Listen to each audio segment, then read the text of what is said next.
विद्यार्थी मित्रों, अध्यापक साथियों और कॉलेज के प्राचार्य महोदय, मैं बहुत आभारी हूं आप सबका कि आप यहां पर हैं और मुझे आपसे कुछ बात कहने का मौका मिल रहा है। मैं आपसे लेकिन इस बात के लिए माफी चाहता हूं कि मराठी भाषा में नहीं बोल पाता, इसलिए मैं हिंदी में बात करूंगा और आपसे वायदा करता हूं कि मेरी हिंदी आपको बराबर समझ में आएगी।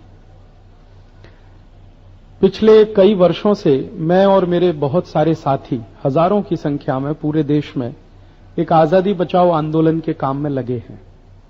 यह आंदोलन हम लोगों ने क्यों शुरू किया, इस आंदोलन को करने की हमें जरूरत क्या पड़ गई, आजादी मिले हुए तो करीब करीब 53 साल हो गए हैं, अब आजादी बचाने का अर्थ क्या है, ऐसे प्रश्न के कुछ जवाब मैं इस व्याख्यान के माध्यम से आपको देने की कोशिश करूंगा। 1 मिनट में पहले आपको इस आजादी बचाओ आंदोलन की कहानी बता दूं कि यह आंदोलन हमने क्यों शुरू किया, कैसे शुरू किया।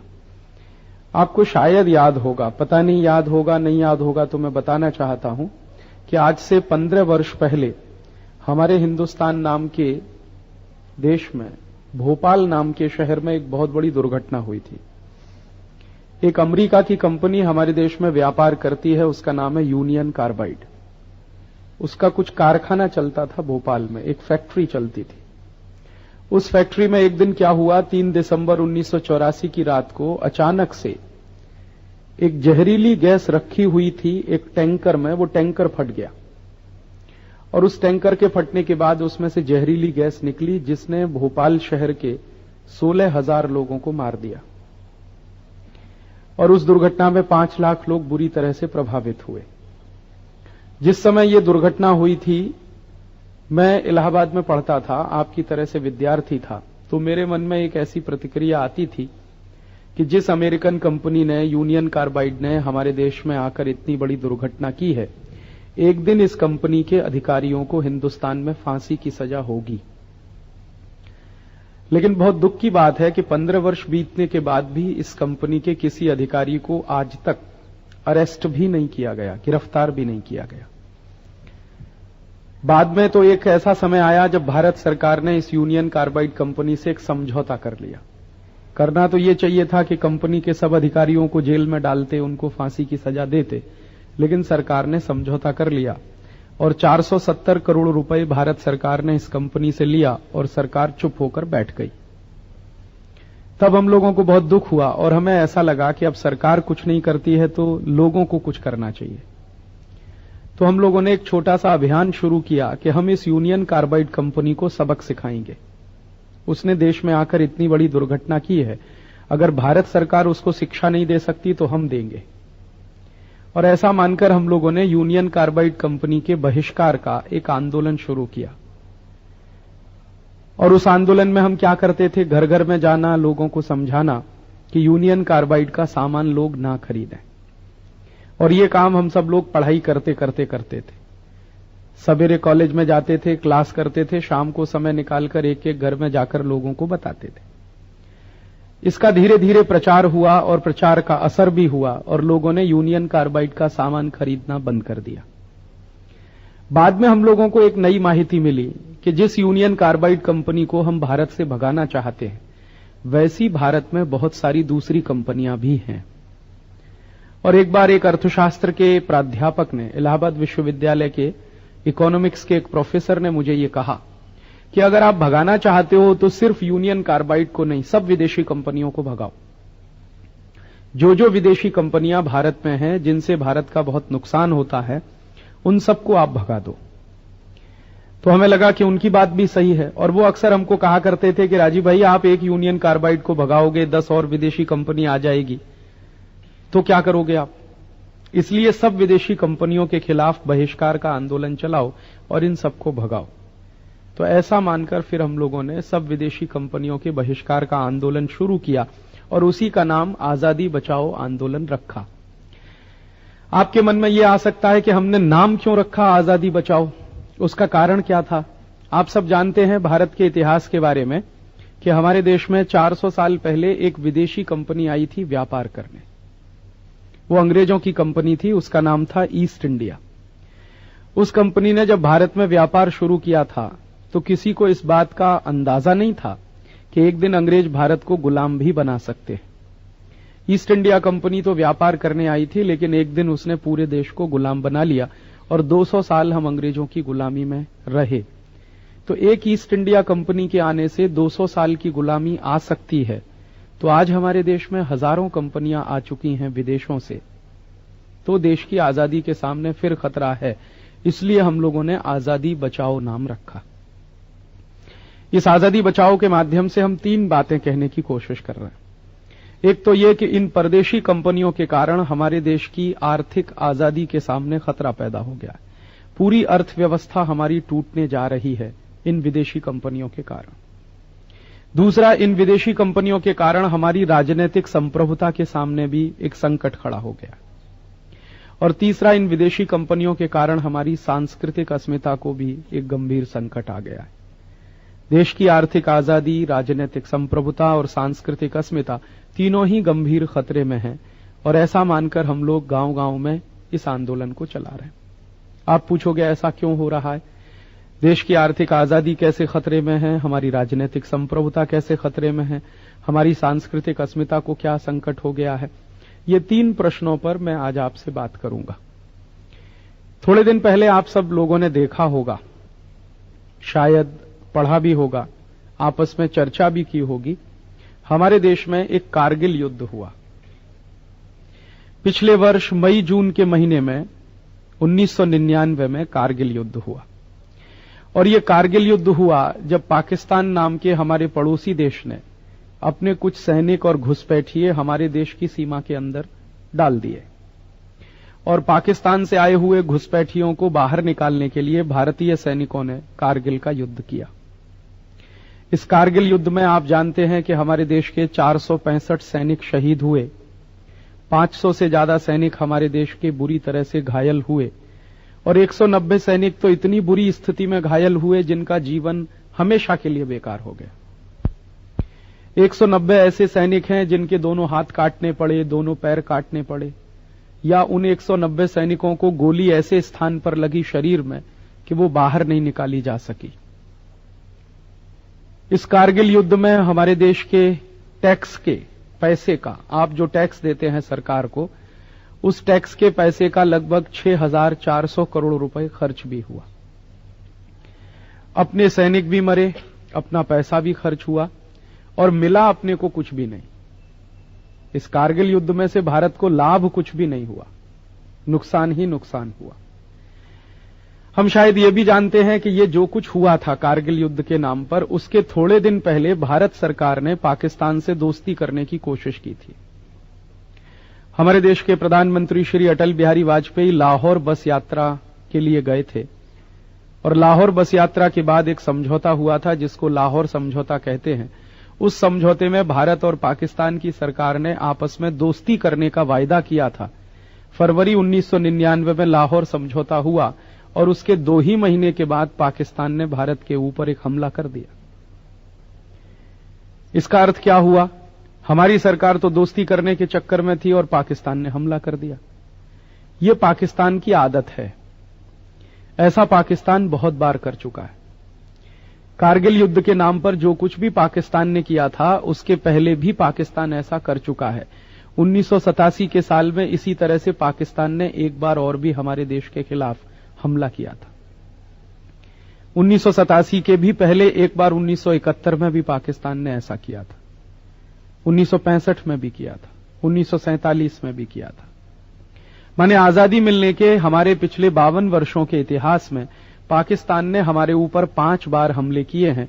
कारगिल हमला 5वां था, उसके पहले 4 हमले और पाकिस्तान ने किए। 1947 का पाकिस्तान का हमला जब भारत पर हुआ तो उसमें हमारे हजारों सैनिक मरे थे, और हमारे देश की 26,000 वर्ग मील जमीन पाकिस्तान के कब्जे में चली गई, जो आज भी पाकिस्तान के पास है। उसी को हम अखबार में पढ़ते हैं पाक अधिकृत कश्मीर के नाम से। पाक ऑक्युपाइड कश्मीर हमारे देश का है, 26,000 वर्ग मील का इलाका है, वो पाकिस्तान के कब्जे में है। जब पाकिस्तान ने पहला हमला किया था 1947 में, उसका यह दुष्परिणाम निकला था।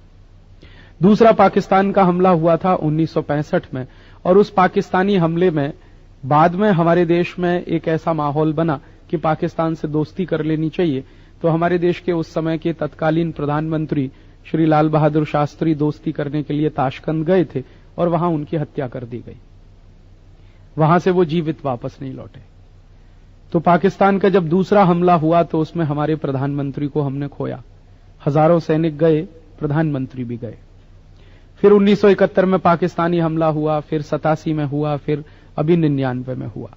पाकिस्तान ने पिछले 52 वर्षों में 5 बार हमले किए हैं हमारे ऊपर, और इन 5 बार किए गए पाकिस्तानी हमलों के कारण अपने देश का क्या नुकसान हो चुका है, अगर आप जानना चाहें तो भारत की रक्षा मंत्रालय की एक रिपोर्ट है, भारत सरकार का एक रक्षा मंत्रालय है, उसकी एक रिपोर्ट ये बताती है कि पाकिस्तान के खिलाफ भारत के सैनिकों को अभियान चलाने में 20,000 सैनिकों की आहुति देनी पड़ी।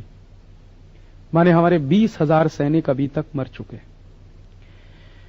आप सोचें और इसमें जोड़ें कि एक सैनिक तैयार करने में भारत सरकार को कम से कम 7 लाख रुपए खर्च होता है। तो हमारे 20,000 तैयार किए हुए सैनिक मरे, हजारों लाखों करोड़ रुपए देश का खर्च हुआ। पाकिस्तान से अभी तक दोस्ती करने के चक्कर में हमारी 26,000 वर्ग मील जमीन भी चली गई है, और पाकिस्तान से दोस्ती करने के चक्कर में जम्मू कश्मीर में इतना भयंकर उग्रवाद पनप गया है।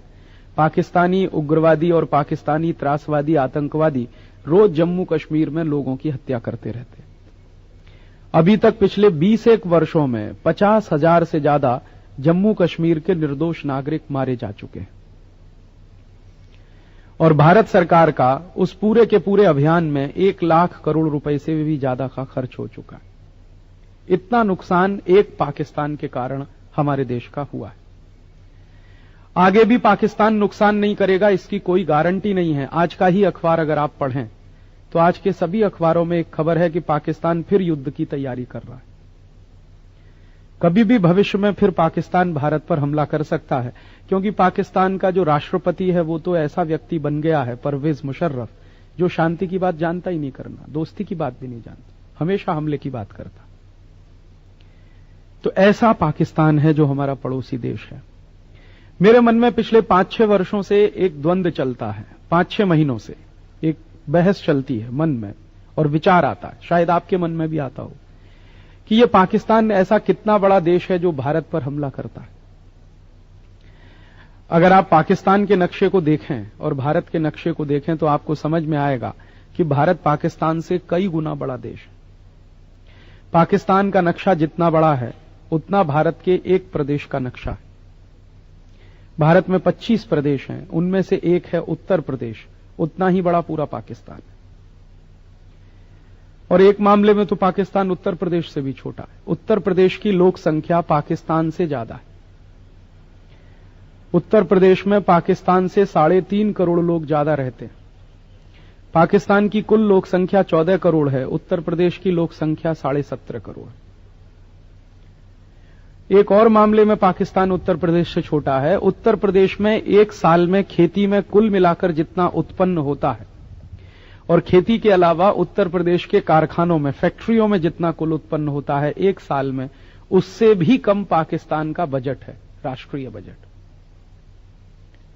तो आप सोच लीजिए कि पाकिस्तान कितना छोटा है। पाकिस्तान की सेना भी बहुत कम है। पाकिस्तान की सेना में कुल मिलाकर इस समय 4.5 लाख सैनिक हैं। भारत की सेना में 12 लाख से ज्यादा सैनिक हैं। हर मामले में पाकिस्तान हमसे छोटा है, फिर भी पाकिस्तान बार बार भारत पर हमला करता रहता है। यह कैसे होता है? एक बार यह प्रश्न मैंने भारत की सेना में काम कर चुके एक बहुत बड़े सैनिक अधिकारी को पूछा। हमारे देश की सेना में काम कर चुके एक बहुत बड़े सैनिक अधिकारी हैं, उनका नाम है लेफ्टिनेंट जनरल जसजीत सिंह अरोड़ा। वो दिल्ली में रहते हैं। 1971 भारत पाकिस्तान का जब युद्ध हुआ था तो लेफ्टिनेंट जनरल जसजीत सिंह अरोड़ा ने क्या किया था? पाकिस्तान के 94,000 सैनिकों को बंदी बना लिया था। और पाकिस्तान का एक बहुत बड़ा इलाका है जिसको पूर्वी पाकिस्तान कहते थे, उसको बांग्लादेश बना दिया था। ऐसे बहादुर सैनिक व्यक्ति हैं लेफ्टिनेंट जनरल अरोड़ा। एक बार मैंने उनको यह प्रश्न किया कि आपने तो पाकिस्तान के खिलाफ 2 बार युद्ध लड़े हैं, आप ये बताइए कि पाकिस्तान इतना छोटा देश होने के बाद भी भारत पर हमला कैसे करता? तब उन्होंने मुझे कहा कि राजीव भाई, पाकिस्तान भारत पर अपनी ताकत से हमला नहीं करता, दुनिया के बहुत सारे देश हैं जो पाकिस्तान को मदद करते हैं, तब पाकिस्तान भारत पर हमला करता है।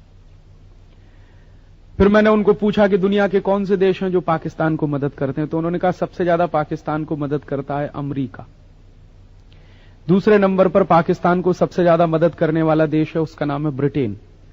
तीसरे नंबर पर Germany, France, Sweden, Denmark, Switzerland, Belgium, ये जितने यूरोप के देश हैं और अमेरिका, ये ही मिलकर सबसे ज्यादा पाकिस्तान को मदद करते। कभी कभी चीन भी मदद करता है पाकिस्तान की। फिर मैंने उनको पूछा कि ये देश पाकिस्तान की क्या मदद करते हैं, तो उन्होंने कहा कि पाकिस्तान की सरकार को भारत के खिलाफ युद्ध लड़ने के लिए जितने हथियारों की जरूरत होती है वो सब इन्हीं देशों से पाकिस्तान को मिलते हैं। और जब उन्होंने बताया तो मैंने पता किया कि अब तक अमेरिका और यूरोप के देशों ने पाकिस्तान को 200 अरब डॉलर के हथियार दिए हैं। 200 अरब डॉलर, 200 बिलियन डॉलर। 1 अरब में 100 करोड़ होते हैं, आप अंदाजा लगाइए। और 1 डॉलर में 43 रुपया होता है, तो 200 अरब डॉलर कितने लाख करोड़ रुपए बैठता है। उतने रुपए के हथियार पाकिस्तान को अभी तक मिले हैं अमेरिका से, जर्मनी से, फ्रांस से, ब्रिटेन से, दुनिया के तमाम देशों से। फिर उन्होंने मुझे यह कहा कि अगर पाकिस्तान को भारत के खिलाफ युद्ध लड़ने के लिए पैसे की जरूरत हो तो अमेरिका पैसा भी देता है। और जब यह कारगिल युद्ध हुआ था तब अमेरिका ने पाकिस्तान को 10,500 करोड़ रुपए दिया था। पाकिस्तान के खजाने में इतना पैसा नहीं था कि वो कारगिल युद्ध लड़ सके। अमेरिका ने उसको 10,500 करोड़ रुपए दिया था कारगिल युद्ध लड़ने के लिए। और अमेरिका पहले भी कर चुका है ये काम। 1987 के युद्ध में पाकिस्तान को अमेरिका ने लगभग 15,000 करोड़ रुपए दिया था। तो अमेरिका पैसा देता है, यूरोप के देश पाकिस्तान को हथियार देते हैं, तब पाकिस्तान भारत पर हमला करता है। इसका माने क्या है कि पाकिस्तान तो अपना दुश्मन है ही, अमेरिका भी अपना दुश्मन है। क्योंकि अमेरिका क्या करता है, हमारे दुश्मन की मदद करता है। और अमेरिका कभी भारत की मदद करने के लिए सामने नहीं आता, बराबर पाकिस्तान की मदद करता है। आपने अभी थोड़े दिन पहले देखा, हमारे देश का विमान अपहरण हुआ। 24 दिसंबर 1999 को हिंदुस्तान के इंडियन एयरलाइंस का विमान अपहरण हो गया। और किसने किया? पाकिस्तान के 5 आतंकवादियों ने किया। अमेरिका ने पाकिस्तान को कोई सजा दी? सारी दुनिया के सामने यह सिद्ध हो गया कि पाकिस्तान के 5 आतंकवादियों ने भारत के विमान का अपहरण किया। और भारत सरकार ने अमेरिका को यह कहा कि अब इससे बड़ा सबूत हम आपको नहीं दे सकते कि पाकिस्तान कितनी भयंकर आतंकवादी गतिविधि चलाता है भारत में। तो भी अमेरिका की सरकार कहती है कि हम पाकिस्तान को आतंकवादी राष्ट्र नहीं बोल सकते, पाकिस्तान को हम आतंकवादी राष्ट्र घोषित भी नहीं कर सकते। माने अमेरिका ने एक तरह से पाकिस्तान को क्लीन चिट दे दी है कि तुम दोबारा हिंदुस्तान का एक और हवाई जहाज अपहरण कर लो, अमेरिका कुछ नहीं बोलने वाला। और चूंकि पाकिस्तान के आतंकवादियों ने भारत के विमान का अपहरण किया था, तो मैं आपको एक इसकी पॉलिटिक्स भी समझा देता हूं। 24 दिसंबर को हमारा विमान अपहरण हुआ। 25 दिसंबर को रूस के राष्ट्रपति बोरिस येल्त्सिन ने एक प्रेस स्टेटमेंट किया और उसमें ये उन्होंने कहा कि भारत के विमान अपहरण के मामले पर बहस करने के लिए यूनाइटेड नेशंस की सिक्योरिटी काउंसिल की मीटिंग होनी चाहिए। तो शाम को बिल क्लिंटन का बयान आया कि हम सिक्योरिटी काउंसिल की मीटिंग नहीं बुला सकते भारत के विमान अपहरण पर चर्चा करने के लिए। क्यों नहीं बुला सकते? तो बिल क्लिंटन ने कहा कि छुट्टी है, क्रिसमस की छुट्टी चलती है। आप जानते हैं 25 दिसंबर को क्रिसमस मनाते हैं, तो वो कहते हैं क्रिसमस की छुट्टी चलती है इसलिए हम मीटिंग नहीं बुला सकते। और अगर वो मीटिंग हो जाती तो क्या होता? अगर सिक्योरिटी काउंसिल की मीटिंग होती तो चूंकि भारत सरकार, भारत नाम का देश सिक्योरिटी काउंसिल का तो नहीं लेकिन यूनाइटेड नेशन का मेंबर है, और यूनाइटेड नेशन का कोई भी देश अगर मेंबर हो और उसका विमान अपहरण हुआ हो तो यूनाइटेड नेशन की जिम्मेदारी बनती है कि उस विमान अपहरण का समाधान वो करे। और सिक्योरिटी काउंसिल की अगर मीटिंग होती तो उसमें प्रस्ताव पारित होता। प्रस्ताव पारित होता तो क्या होता? यूनाइटेड नेशंस की आर्मी जाती अफगानिस्तान में और हमारे जितने यात्री हैं उनको छुड़ा कर लाती। लेकिन अमेरिका ने यह नहीं होने दिया। और बाद में क्या हुआ? 8 दिन तक नाटक चला। जो नहीं होना चाहिए था वो हुआ।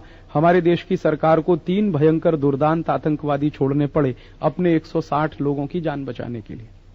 और ये 3 आतंकवादी जो छोड़े गए वो इतने खतरनाक हैं जिनको पकड़ने में हमारे हजारों सैनिक मरे हैं। और पुलिस वाले मरे जम्मू कश्मीर में। अब वो छूट गए हैं, तो छूट कर जाने के बाद एक ने तो जाकर बोल दिया पाकिस्तान में, मसूद अजहर ने, कि मैं ऐसे 5 लाख आतंकवादी तैयार करूंगा और भारत के एक एक गांव में भेजूंगा। उस समय अमेरिका ने हमारी कोई मदद नहीं की। और आपको एक विपरीत मैं बात बताता हूं कि आज से 15 साल पहले इसी तरह अमेरिका का एक विमान अपहरण हुआ था। 15 जून 1985 को अमेरिका का एक विमान अपहरण हुआ था। अमेरिका की एक एयरलाइंस है, उसका नाम है TWA, trans world airlines. America में 2 एयरलाइंस हैं, एक अमेरिकन एयरलाइंस है और एक TWA है, दोनों महत्वपूर्ण हैं। तो TWA एयरलाइंस का एक विमान अपहरण हुआ 15 जून 1985 को, और उसका अपहरण किसने किया? लीबिया नाम का एक देश है, वहां पर कुछ आतंकवादी संगठन हैं, उनमें से एक संगठन ने विमान का अपहरण कर लिया और उसको अपहरण करके वो ले गए त्रिपोली नाम का एक शहर है, वहां पर ले जाके विमान खड़ा कर दिया। फिर क्या हुआ? जैसे ही अमेरिका का विमान अपहरण हुआ तो विमान अपहरण होने के 12 घंटे के अंदर सिक्योरिटी काउंसिल की मीटिंग हो गई। भारत का विमान अपहरण हुआ तो अमेरिका ने सिक्योरिटी काउंसिल की मीटिंग नहीं होने दी, लेकिन जब अमेरिका का विमान अपहरण हुआ 1985 में, तो विमान अपहरण होने के मात्र 12 घंटे में सिक्योरिटी काउंसिल की मीटिंग हुई। उसमें प्रस्ताव पारित हुआ और प्रस्ताव में यह कहा गया कि यूनाइटेड नेशन की फौज जाएगी, आर्मी जाएगी त्रिपोली, और त्रिपोली जो आता है वो लीबिया देश में आता है। तो लीबिया देश के राष्ट्रपति को यूनाइटेड नेशन की आर्मी की तरफ से एक पत्रक दिया जाएगा, एक निवेदन दिया जाएगा, जिसमें यह कहा जाएगा कि 24 घंटे के अंदर अमेरिका के सारे यात्रियों को छुड़ाकर वापस अमेरिका भिजवा दें, नहीं तो यूनाइटेड नेशन की आर्मी लीबिया पर इतने बम गिराएगी कि पूरा लीबिया तबाह हो जाएगा। यह प्रस्ताव पारित हुआ सिक्योरिटी काउंसिल, और विमान अपहरण होने के 24 घंटे के अंदर यह प्रस्ताव पारित होकर लीबिया के राष्ट्रपति कर्नल गद्दाफी के हाथ में पहुंच गया। और कर्नल गद्दाफी ने जैसे ही वो निवेदन पढ़ा तो उसके हाथ पैर फूल गए, क्योंकि यूनाइटेड नेशन की आर्मी अगर बमबारी करना शुरू कर दे, लीबिया बहुत छोटा सा देश है, 10-12 घंटे में पूरा देश तबाह हो सकता है। तो तुरंत गद्दाफी ने क्या किया कि जो आतंकवादी थे उनसे बातचीत करना शुरू किया और सब आतंकवादियों को बिना कोई समझौता किए हुए सारे नागरिकों को छोड़ने के लिए मजबूर कर दिया, और अमेरिका के सारे नागरिक सुरक्षित अमेरिका में वापस पहुंच गए। तो अमेरिका का अपना विमान अपहरण होता है तो अमेरिका सिक्योरिटी काउंसिल की मीटिंग बुला लेता है, 12 घंटे में सब काम करा देता है, तब छुट्टी की परेशानी नहीं आती है। भारत का विमान अपहरण होता है तो अमेरिका के राष्ट्रपति को लगता है कि मीटिंग हो नहीं सकती, क्योंकि छुट्टी है, क्रिसमस की छुट्टी। और मैं आपको जानकारी ये दे दूं कि सिक्योरिटी काउंसिल में कोई छुट्टी नहीं होती है, वो 25 दिसंबर हो या 1 जनवरी हो, सिक्योरिटी काउंसिल रात दिन काम करती है, क्योंकि यूनाइटेड नेशंस की सिक्योरिटी काउंसिल इमरजेंसी काम के लिए ही बनाई गई है। 24 घंटे उसके प्रतिनिधि एक ही कैंपस में रहते हैं, उनकी मीटिंग बुलाने में 12 घंटे से ज्यादा का नोटिस देने की भी जरूरत नहीं पड़ती, क्योंकि न्यूयॉर्क में एक ही कैंपस में सब लोग रहते हैं, तुरंत मीटिंग होती है उनकी। अमेरिका ने क्या आपके साथ किया, वो इससे बड़ा सबूत आपको मिला। और भारत सरकार क्या करती रही? 8 दिन तक भारत सरकार यही इंतजार करती रही कि शायद अमेरिका भारत की कुछ मदद करेगा, शायद अमेरिका भारत की कुछ मदद करेगा, लेकिन अमेरिका ने आपकी मदद नहीं की, पाकिस्तान की मदद की। कारगिल युद्ध में भी ऐसे ही हुआ कि अमेरिका ने पाकिस्तान की मदद की। तो मेरे मन में अब यह बात बहुत स्पष्ट होने लगी है कि पाकिस्तान तो अपना दुश्मन है ही, अमेरिका उससे बड़ा हमारा दुश्मन है, क्योंकि पाकिस्तान जैसे दुश्मन को पैदा करने का काम अमेरिका करता है। ये पाकिस्तान में जितने आतंकवादी पलते हैं ना, जिनके संगठन चलते हैं, सबको पैसा अमेरिका से आता है। नंबर 1 की फंडिंग आतंकवादी संगठनों को अमेरिका से होती है, और दूसरे नंबर की फंडिंग इन सब आतंकवादी संगठनों को ग्रेट ब्रिटेन से होती है, इंग्लैंड से होती है। इंग्लैंड का पैसा वहां जाता है, अमेरिका का पैसा वहां जाता है। और मुझे तकलीफ क्या होती है कि जो अमेरिका हमारा परम दुश्मन है, जो यूरोप के देश हमारे परम दुश्मन हैं, उनसे दोस्ती करने की कोशिश हमारे नेता हमेशा करते रहते, और उसी में देश का नुकसान होता रहता। और आप जानते हैं हो क्या रहा है? पाकिस्तान तो अपना दुश्मन है, अमेरिका उससे भी बड़ा दुश्मन है, और हम हिंदुस्तान के लोग अमेरिका की रात दिन मदद करने में लगे रहते। आप पूछोगे कैसे? हिंदुस्तान में जितने भी बेस्ट क्वालिटी के इंजीनियर पैदा होते हैं, सब अमेरिका भाग जाते हैं। हिंदुस्तान में जितने बेस्ट क्वालिटी के डॉक्टर पैदा होते हैं, वो भी अमेरिका भाग जाते हैं। जितने बेस्ट क्वालिटी के मैनेजर्स पैदा होते हैं, वो अमेरिका भाग जाते हैं। हमारे देश के हर पढ़े लिखे आदमी की आंखों का एक ही सपना है, अमेरिका जाना। और इस देश में हर पढ़े लिखे मां बाप की आंखों का सपना है कि अपने बेटा बेटी को अमेरिका भेजना। माने पैदा करेंगे हिंदुस्तान में, खिलाएंगे हिंदुस्तान का, पढ़ाएंगे हिंदुस्तान में, पैसा खर्च करेंगे हिंदुस्तान का, और काम करने के लिए भेज देते हैं अमेरिका। और ऐसे खूसट मां बाप मैंने देखे हैं जो बड़े गर्व से कहते हैं हमारा बेटा कैलिफोर्निया में, हमारी बेटी सैन फ्रांसिस्को में। मैं उनको कहता हूं तुम क्यों नहीं मरते वहां जाके, तुम हिंदुस्तान में क्यों?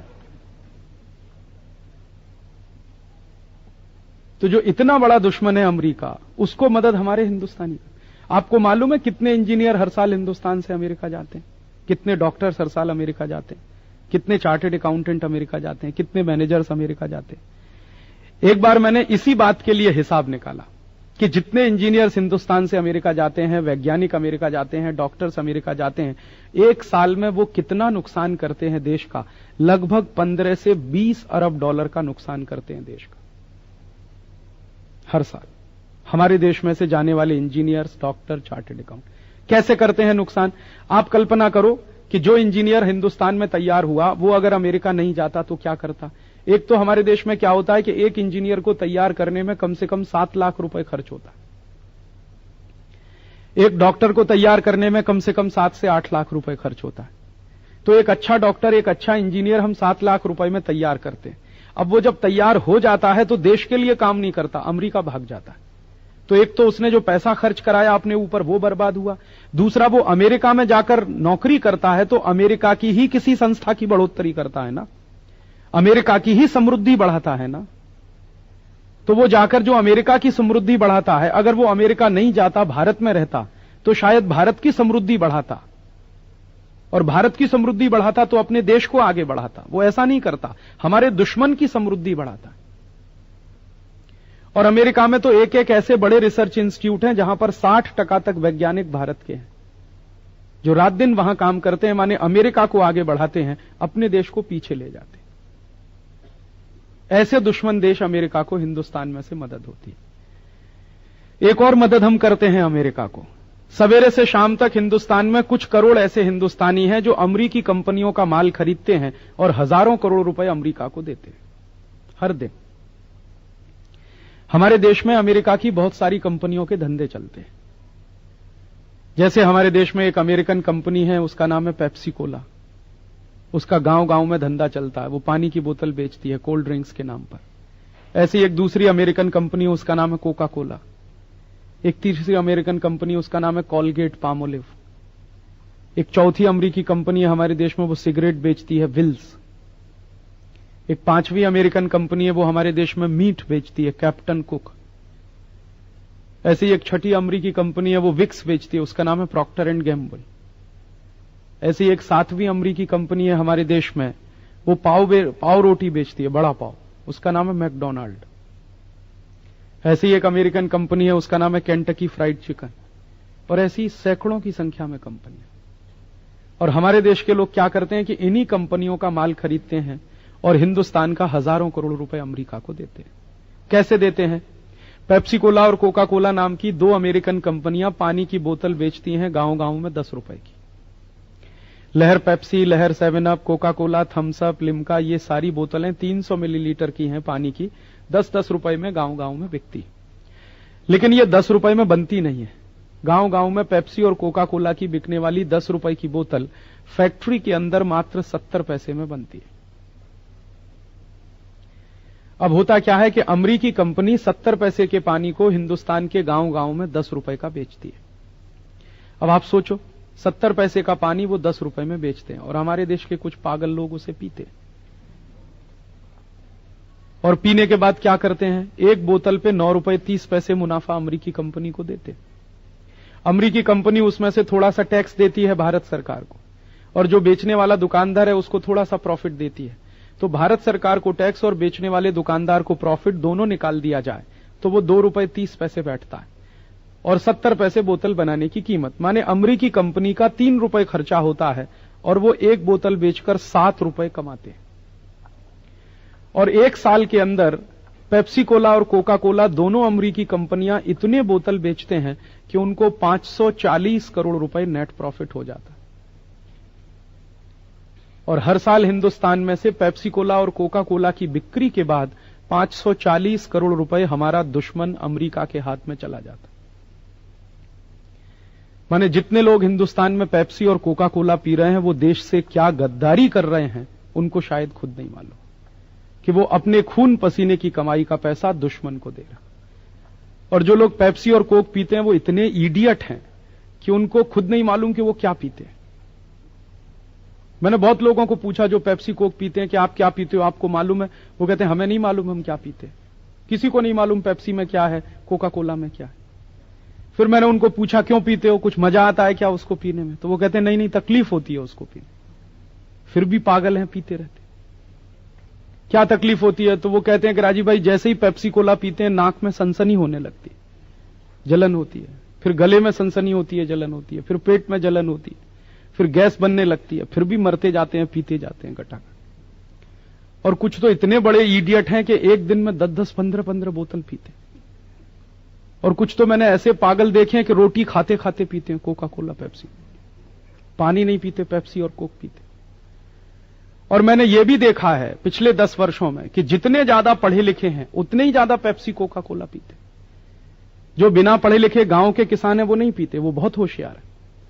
उनको मालूम है कि पेप्सी नहीं पीना चाहिए, कोक नहीं पीना चाहिए। वो बिना पढ़े लिखे हैं फिर भी इतने होशियार। और जो पढ़े लिखे हैं वो ही सबसे ज्यादा पागल है। और किस भाव में पीते हैं? 10 रुपए में 300 मिलीलीटर पेप्सी आता है, तो 20 रुपए में 600 मिलीलीटर, तो 30 रुपए में 900 मिलीलीटर, तो 33 रुपए में 1 लीटर। अब 33 रुपए लीटर का पेप्सी पीते हैं, 14 रुपए लीटर गाय का दूध नहीं पीते।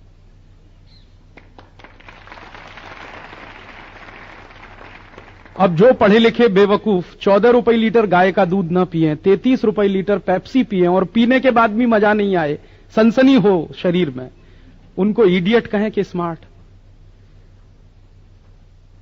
और उनके कारण हिंदुस्तान का हर साल 540 करोड़ रुपए दुश्मन अमेरिका को चला जाता।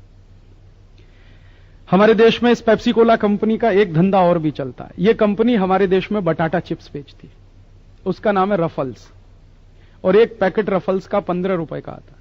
अब आप सोचो 15 रुपए का एक पैकेट रफल्स का आता है, उसमें 40 ग्राम बटाटा चिप्स निकलता। अब 40 ग्राम बटाटा चिप्स 15 रुपए का, तो 80 ग्राम हो गया 30 रुपए का, तो 100 ग्राम हुआ 37 रुपए 50 पैसे का, तो 1 किलो हो गया 370 रुपए का।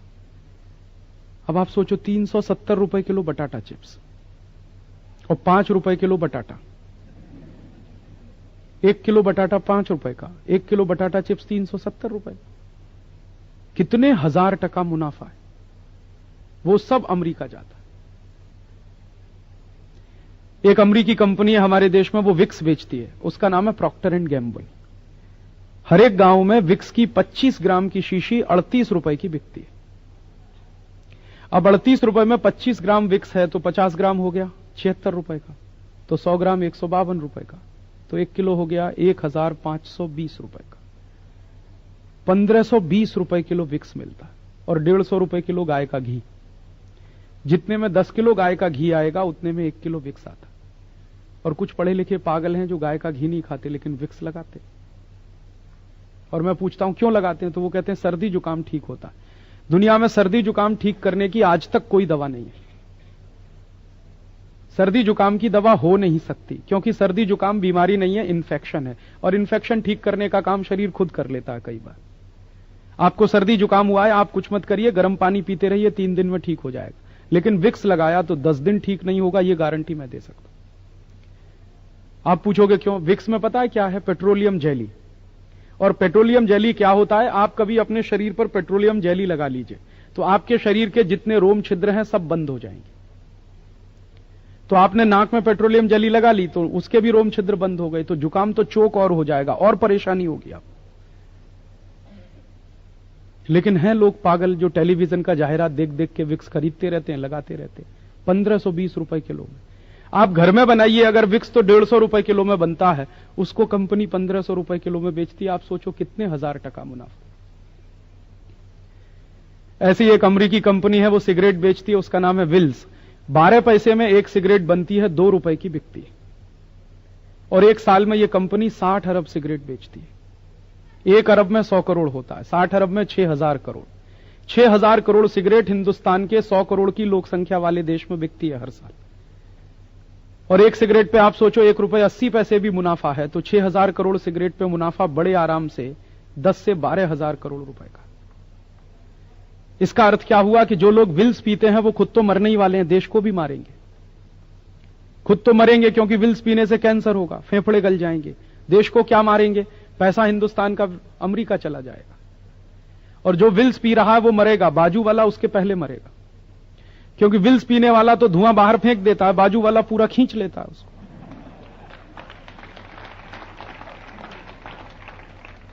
तो पीने वाला जब मरेगा तब मरेगा, बाजू वाला उसके पहले मर जाएगा। ऐसे उल्टे धंधे में हमारे देश के लोग लगे। दुनिया के सब देशों में सिगरेट की बिक्री कम हो रही है। इवन अमेरिका में सिगरेट की बिक्री कम हो रही है। यूरोप के देशों में सिगरेट की बिक्री कम हो रही है, क्योंकि जन जागृति लोगों में आ रही है सिगरेट नहीं पीनी चाहिए। और हिंदुस्तान में धड़ल्ले से सिगरेट की बिक्री बढ़ रही है। मैंने बहुत रिसर्च किया इस बात पर कि हिंदुस्तान में सिगरेट की बिक्री क्यों बढ़ती है। तो पता है रिसर्च में मुझे क्या मिला? हमारे देश की पूरी क्रिकेट टीम सिगरेट के लिए जाहिरात करती है, इसलिए सिगरेट की बिक्री बढ़ती है। आपको मालूम है जितने नालायक क्रिकेट खिलाड़ी हैं सब सिगरेट का जाहिरात करते हैं। हमारी पूरी क्रिकेट टीम विल्स का ही जाहिरात करती है। आप जब भी देखो क्रिकेट का मैच होगा, हर एक खिलाड़ी विल्स का स्टिकर लगा के खेलता है। या तो वहां पर विल्स का स्टिकर होगा, या छाती पर विल्स का स्टिकर होगा, या इधर होगा। इंडिया पीछे होगा, विल्स आगे। आप बोलते हो कि राजीव भाई ये क्रिकेट खिलाड़ी देश के लिए खेलते हैं। कोई देश के लिए नहीं खेलता, विल्स के लिए खेलते हैं। विल्स बिकना चाहिए, इसके लिए क्रिकेट का मैच होता है। और जितनी बार क्रिकेट का मैच होता है उतनी बार विल्स का जाहिरात होता है। और बार बार जाहिरात देखकर हिंदुस्तान के नए नए बच्चे सिगरेट पीना सीख लेते हैं। क्यों सीखते हैं? वो कहते हैं सचिन तेंदुलकर कहता है विल्स पियो तो पीते, सौरभ गांगुली भी कहता है विल्स पियो तो पीते। और मैंने ये माहिती लेने की कोशिश की कि ये क्रिकेट खिलाड़ी ऐसा क्यों करते हैं, तो पता चला विल्स कंपनी कुछ करोड़ रुपए इन खिलाड़ियों को देती है। विल्स कंपनी हमारे देश में से 10-12 हजार करोड़ रुपए कमाती है, उसमें से 10-20 करोड़ रुपया इन क्रिकेट खिलाड़ियों को दे देती है। बाकी सब मुनाफा वो अपने घर में रखती है। और ये खिलाड़ी उतने में ही बिक जाते हैं, अपनी आत्मा बेचते हैं शरीर के साथ साथ, हिंदुस्तान की आत्मा बेचते हैं हिंदुस्तान के साथ साथ, और ये धंधे में लगाते हैं विल्स का। और आप देखिए कि हिंदुस्तान की क्रिकेट टीम के सारे खिलाड़ी चुन चुनकर अमरीकी कंपनियों का ही जाहिरात करते हैं। सचिन तेंदुलकर सबसे ज्यादा जाहिरात करता है पेप्सी कोला की, फिर करता है कॉलगेट की, फिर करता है वीजा पावर की, फिर करता है स्टैंडर्ड चार्टर्ड की। माने जिस सचिन तेंदुलकर को आप हीरो मानते हैं वो हिंदुस्तान का सबसे बड़ा विलेन है।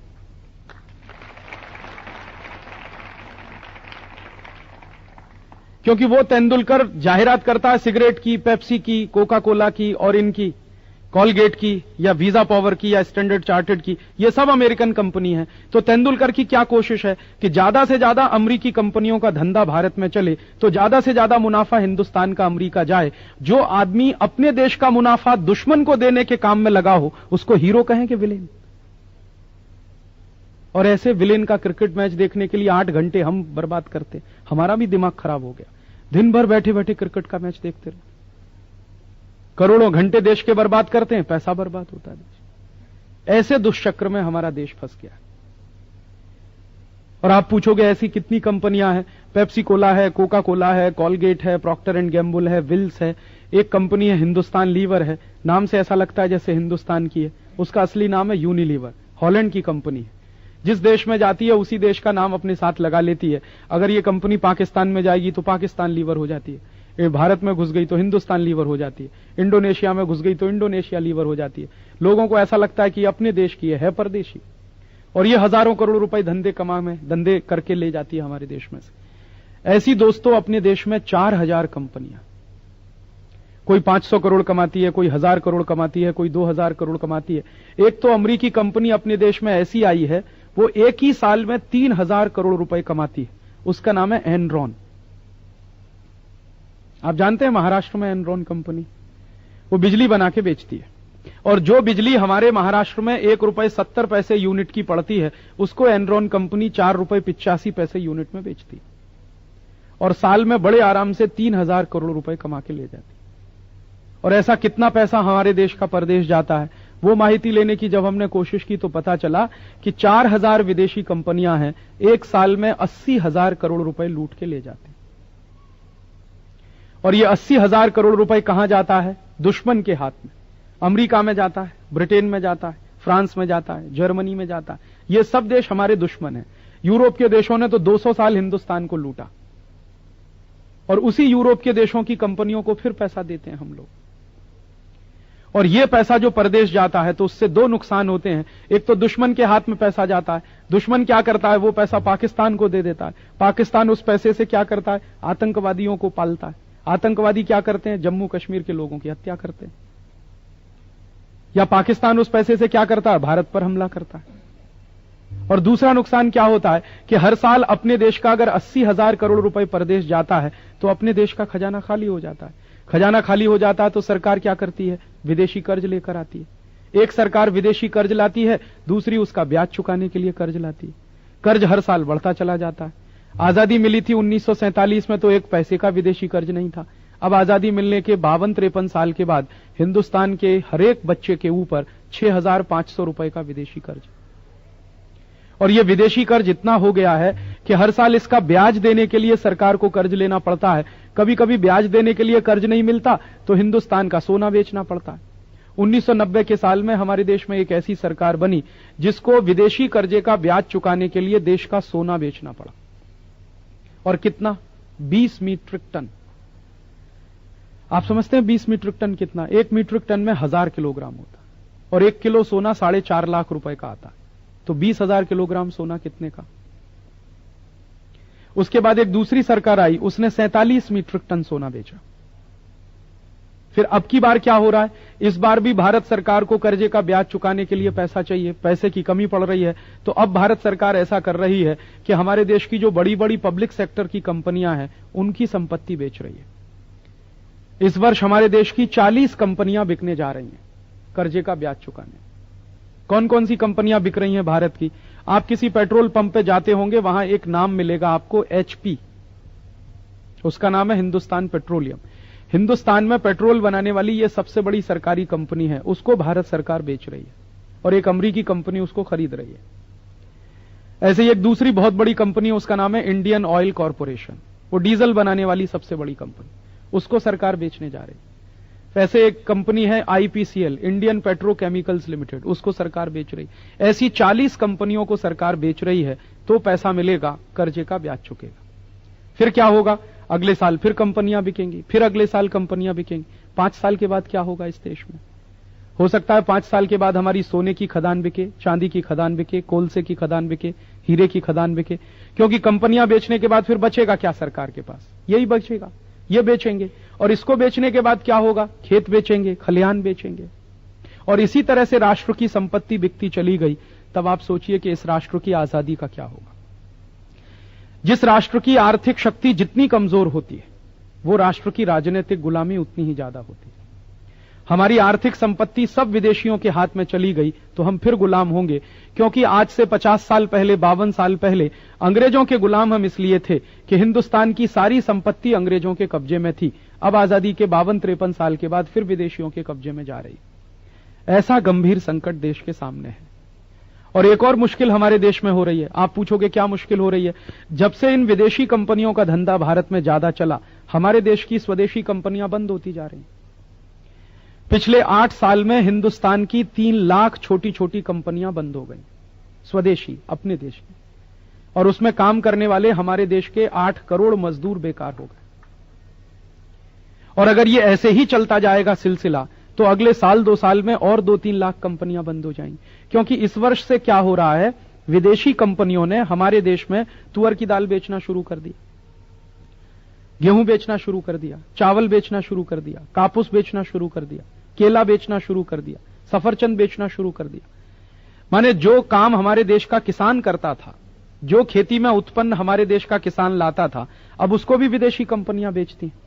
और उसकी वजह से क्या होता है कि हमारे देश में विदेशी कंपनियों के खेती के उत्पन्न अगर बिकने लगे तो अपने देश के किसान का कोई नहीं खरीदेगा।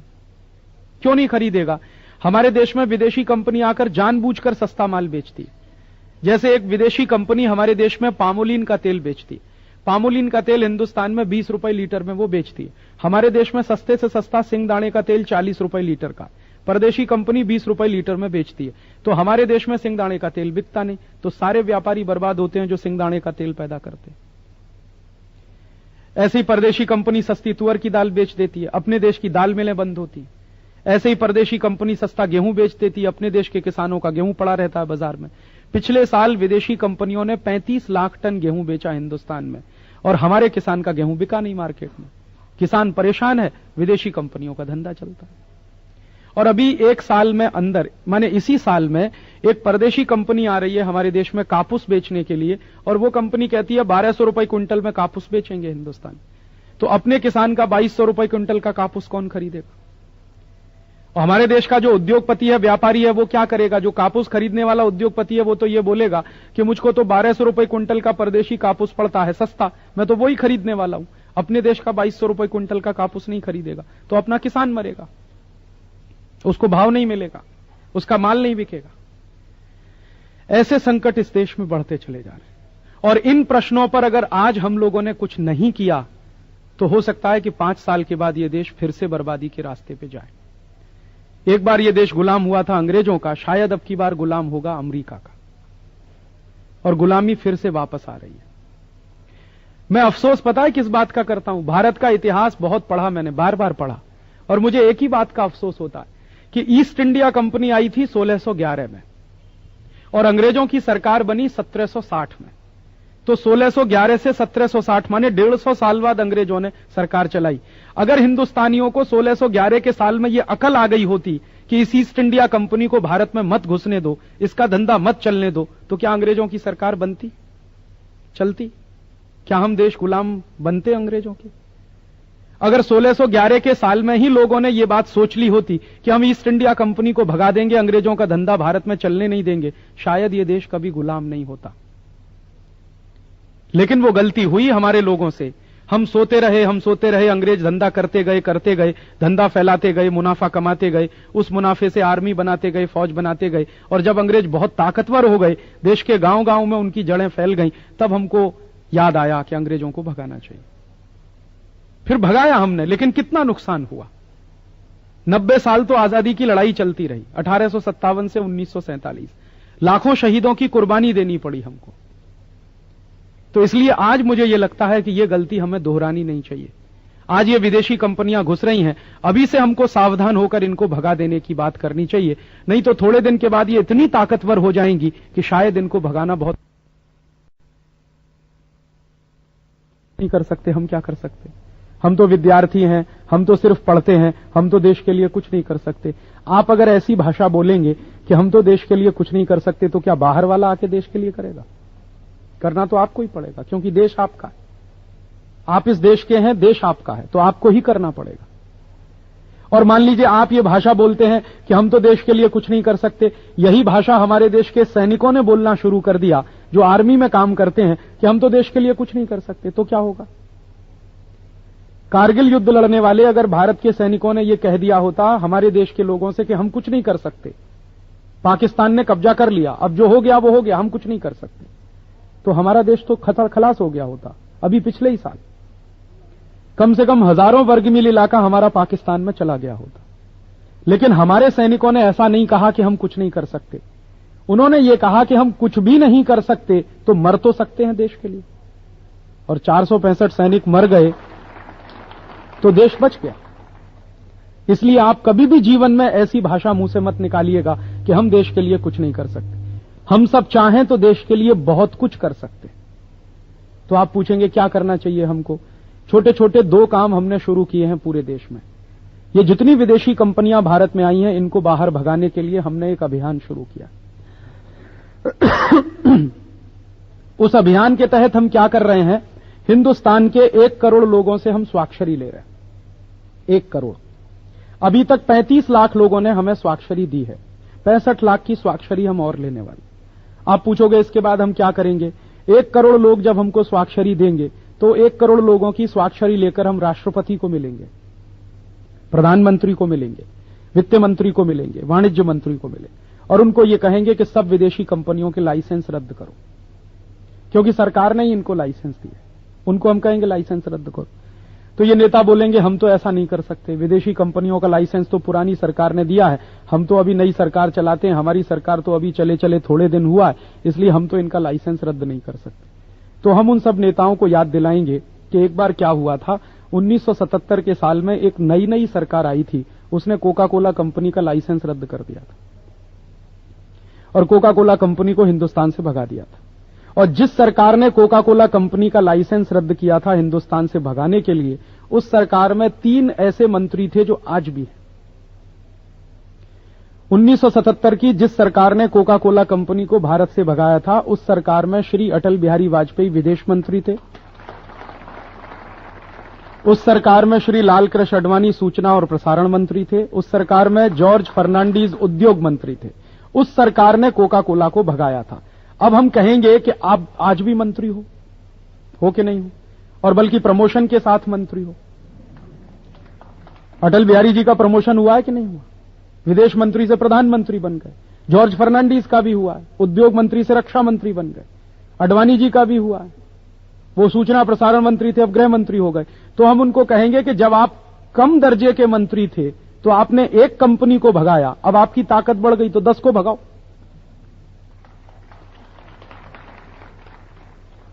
और अगर वो हमारी बात सुनेंगे तो बहुत अच्छा, नहीं सुनेंगे तो क्या होगा? हो सकता है वो हमारी बात ना सुने और वो कहें कि हम तो इनको नहीं भगाने वाले, या वो ये कहेंगे कि 1977 में हमारी तेजस्विता बहुत थी, अब हमारी तेजस्विता समाप्त हो गई है क्योंकि हमने 50 तरह के लोगों से गठबंधन कर लिया है, अब ये सरकार हमारी अपनी सरकार नहीं है, इसलिए हम तो कुछ नहीं कर सकते। तो हम क्या करेंगे? हमने ऐसा सोचा है कि जो 1 करोड़ लोग हमको स्वाक्षरी देंगे, उन 1 करोड़ लोगों की स्वाक्षरी लेकर हम फिर सुप्रीम कोर्ट जाएंगे और सुप्रीम कोर्ट में मुकदमा करेंगे इन विदेशी कंपनियों को भगाने के लिए। आप पूछोगे क्या राजीव भाई सुप्रीम कोर्ट में मुकदमा हो सकता है? बिल्कुल हो सकता है। जो विदेशी कंपनी देश के बर्बादी के काम में लगी है, या हमारे देश की आर्थिक लूट कर रही है, या हमारे देश के किसानों को नुकसान पहुंचा रही है, ऐसी किसी भी कंपनी के खिलाफ सुप्रीम कोर्ट में, हाई कोर्ट में मुकदमा हो सकता है। और सुप्रीम कोर्ट की ताकत इतनी ज्यादा है कि सरकार किसी विदेशी कंपनी को ना भगा सके, लेकिन कोर्ट की ताकत इतनी ज्यादा है कि वो भगा देता है। आपने थोड़े दिन पहले अखबार पढ़ा होगा, एक अमेरिकी कंपनी को हमारे देश के हाई कोर्ट ने भगा दिया, उसका नाम है कोजेंट्रिक्स। वो कर्नाटक में आई थी बिजली बनाने के लिए, कर्नाटक के हाई कोर्ट ने उस कंपनी के खिलाफ आदेश किया और कंपनी को देश छोड़कर जाना पड़ा। सरकार नहीं चाहती थी कि वो कंपनी जाए, लेकिन कोर्ट ने भगा दिया। तो हमारा यह मानना है कि अगर वो कोजेंट्रिक्स को भगा सकते हैं कोर्ट के न्यायाधीश, तो पेप्सी को भी भगा सकते हैं, कोक को भी भगा सकते हैं। तो वो बात हम कहेंगे उनसे, और हो सकता है वो हमारी बात सुने और सब विदेशी कंपनियों को भगाने के लिए वो आदेश करें। तब प्रश्न एक नया आएगा। प्रश्न क्या आएगा कि अगर हम अमेरिकी कंपनियों को भगाएंगे यहां से, Pepsi Cola, Coca Cola, Colgate, Procter and Gamble, या यूरोप की कंपनियों को भगाएंगे जैसे हिंदुस्तान लीवर, कैडबरीज, बाटा वगैरह वगैरह, तो इन कंपनियों के जो देश हैं वहां की सरकारों से हमारे ऊपर एक दबाव आएगा, या वहां की सरकार हमारे खिलाफ कुछ दादागिरी करेगी। दादागिरी क्या करेगी? जैसे अमेरिकी कंपनियों को हम भारत से भगाएं तो अमेरिकी सरकार दादागिरी करेगी, और दादागिरी वो ये करेगी कि भारत के ऊपर जितना उनका कर्जा है वो कहेंगे तुरंत वापस करो। हम कर्जदार हैं ना उनके, 6.5 लाख करोड़ का हमारे ऊपर कर्जा है, तो वो कहेंगे आप हमारा कर्ज वापस कर दो। एक तो ये दादागिरी करेंगे। दूसरी वो दादागिरी ये करेंगे कि हम आपको कभी भी भविष्य में कर्ज नहीं देंगे, हिंदुस्तान को हम कर्ज देंगे ही नहीं। तब प्रश्न आएगा कि फिर क्या करें? अगर उन्होंने तत्काल अपना सारा कर्ज हमसे वापस मांगा तो हम कर्ज कैसे चुकाएं, और उन्होंने भविष्य में कर्ज देना बंद कर दिया तो देश कैसे चलाएं? तो उसके लिए हमने एक समाधान निकाला है कि अगर कोई भी देश हमारे खिलाफ दादागिरी करेगा और बोलेगा कि हमारा कर्ज वापस करो, और कोई भी देश ऐसा बोलेगा कि हम आपको कर्ज नहीं देंगे, तो हम उनका तत्काल सारा कर्ज वापस करेंगे और भविष्य में उनसे कर्ज नहीं लेंगे, ये संकल्प भी करेंगे। तो आप पूछोगे पैसा कहां से आएगा? उसके लिए मैंने समाधान ऐसा ढूंढा है कि हमारे देश के बड़े बड़े घोटालेबाज नेताओं का पैसा स्विस बैंक में जमा है, वो सारे पैसे को हम राष्ट्रीय संपत्ति घोषित करें। जितना पैसा हमारे देश के घोटालेबाज नेताओं का स्विस बैंक में जमा है, वो सारे पैसे को हम भारत की राष्ट्रीय संपत्ति घोषित कर दें, तो उस पैसे से देश का कर्ज चुक जाएगा। आप पूछोगे कितना पैसा है? हमारे देश के बड़े बड़े घोटालेबाज नेताओं का $300 अरब स्विस बैंक में जमा है, और $300 अरब कितना होता है? 15 लाख करोड़ रुपए।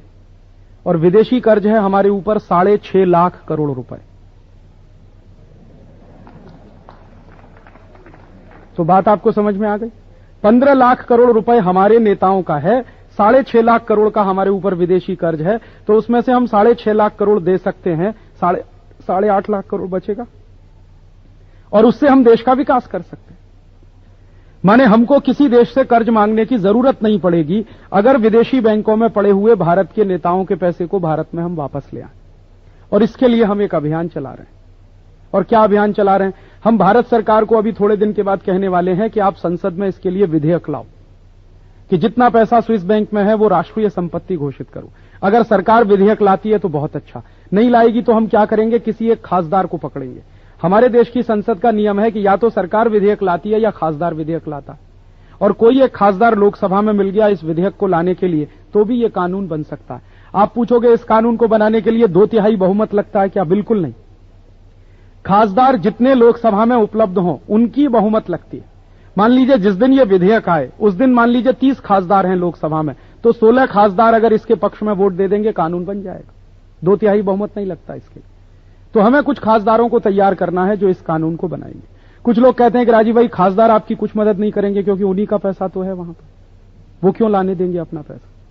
मेरा ऐसा मानना है कि कोई तो एक खासदार मिलेगा जिसका बैंक अकाउंट नहीं होगा स्विस बैंक, कोई तो एक मिलेगा ना 545। नहीं मिलेगा तो किसी को भेजेंगे, फिर काम तो कराना है, क्योंकि अपना पैसा तो वापस लाना ही है। मिल गया तो बहुत अच्छा है, नहीं तो किसी को भेजेंगे और वो खासदार वहां जाकर विधेयक लाएगा। तो हमारी संसद का नियम यह है कि अगर एक खासदार भी विधेयक लाता है, बिल लाता है, तो बाकी सब खासदार को उस पर बहस करनी पड़ती। तो जब ये विधेयक आएगा तो हम ये देखेंगे कि कौन कौन खासदार इसका विरोध कर रहा, क्योंकि जो भी खासदार विरोध करेगा पक्की बात है कि उसका स्विस बैंक अकाउंट है, तो सबकी पोल पट्टी खुल जाएगी और सब हिंदुस्तान की जनता के सामने नंगे हो जाएंगे कि कौन कौन घोटालेबाज। तो उससे हम सारा विदेशी कर्ज चुकाएंगे। और एक दूसरा काम हमें और करना है कि हिंदुस्तान को कभी भी विदेशों से कर्ज लेने की जरूरत नहीं है अगर हम अपने देश में जितना काला धन है उसको सफेद धन बना दें, ब्लैक मनी को व्हाइट मनी कर दें, सारे के सारे काले धन को देश के विकास के काम में हम लगा दें, तो कभी भी हम कटोरा लेने के लिए भविष्य में किसी देश के सामने नहीं जाएंगे। आप पूछोगे कितना ब्लैक मनी है? हमारे देश के बाजार में 10 लाख करोड़ रुपए का ब्लैक मनी है, 10 लाख करोड़ का। और ये 10 लाख करोड़ रुपए का अगर काला धन सफेद धन हो जाए तो ये सारा पैसा देश के विकास के काम में लगेगा। और आप सोचो 10 लाख करोड़ रुपए से हम कितने कारखाने खोल सकते हैं? 1 करोड़ रुपए में एक कारखाना लगे, 10 लाख करोड़ में 10 लाख कारखाने लगेंगे कि नहीं? और 10 लाख कारखानों में कितने करोड़ लोगों को रोजगार मिल सकता है? अगर एक छोटी से छोटी कारखाने की इकाई हम चलाएं और उसमें 50 आदमियों को भी हम काम दें प्रत्यक्ष और परोक्ष रूप से, तो सोचो 10 लाख कारखानों में कितने करोड़ लोगों को काम मिलेगा? कम से कम 5 करोड़ लोगों को रोजगार मिल जाए। तो बेकारी भी हम कम कर सकेंगे और देश का विकास भी उस पैसे से कर सकें।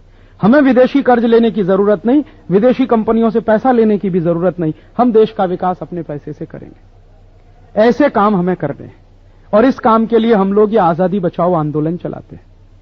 और इसी आंदोलन के लिए मैं आपसे कुछ मांगने आया हूं। आप पूछेंगे क्या मांगने आए? आपसे वोट मांगने नहीं आया, कभी आऊंगा भी नहीं।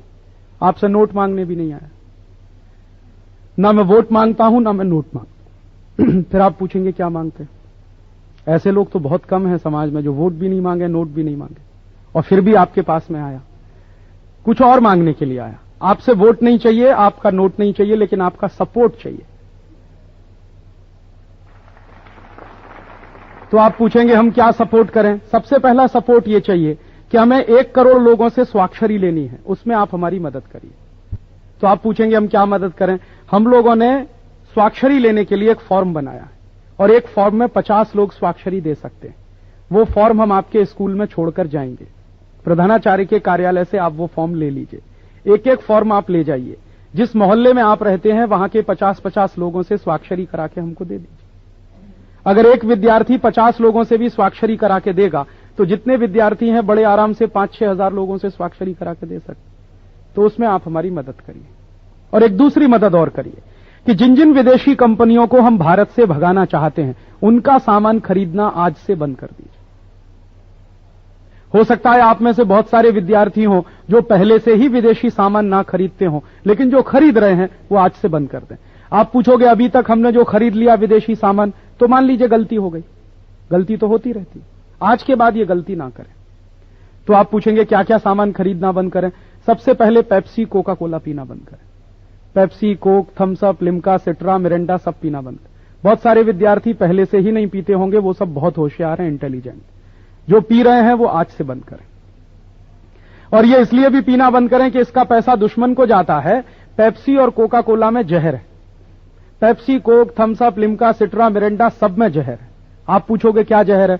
हम लोगों ने थोड़े दिन पहले प्रयोगशाला में जांच कराई पेप्सी की, कोक की, थम्स अप की, तो पता चला उसमें फास्फोरिक एसिड नाम का जहर है। और फास्फोरिक एसिड वो जहर होता है जो हड्डियों को गला देता है, और फास्फोरिक एसिड वो जहर होता है जो किडनी में कैंसर कर देता है।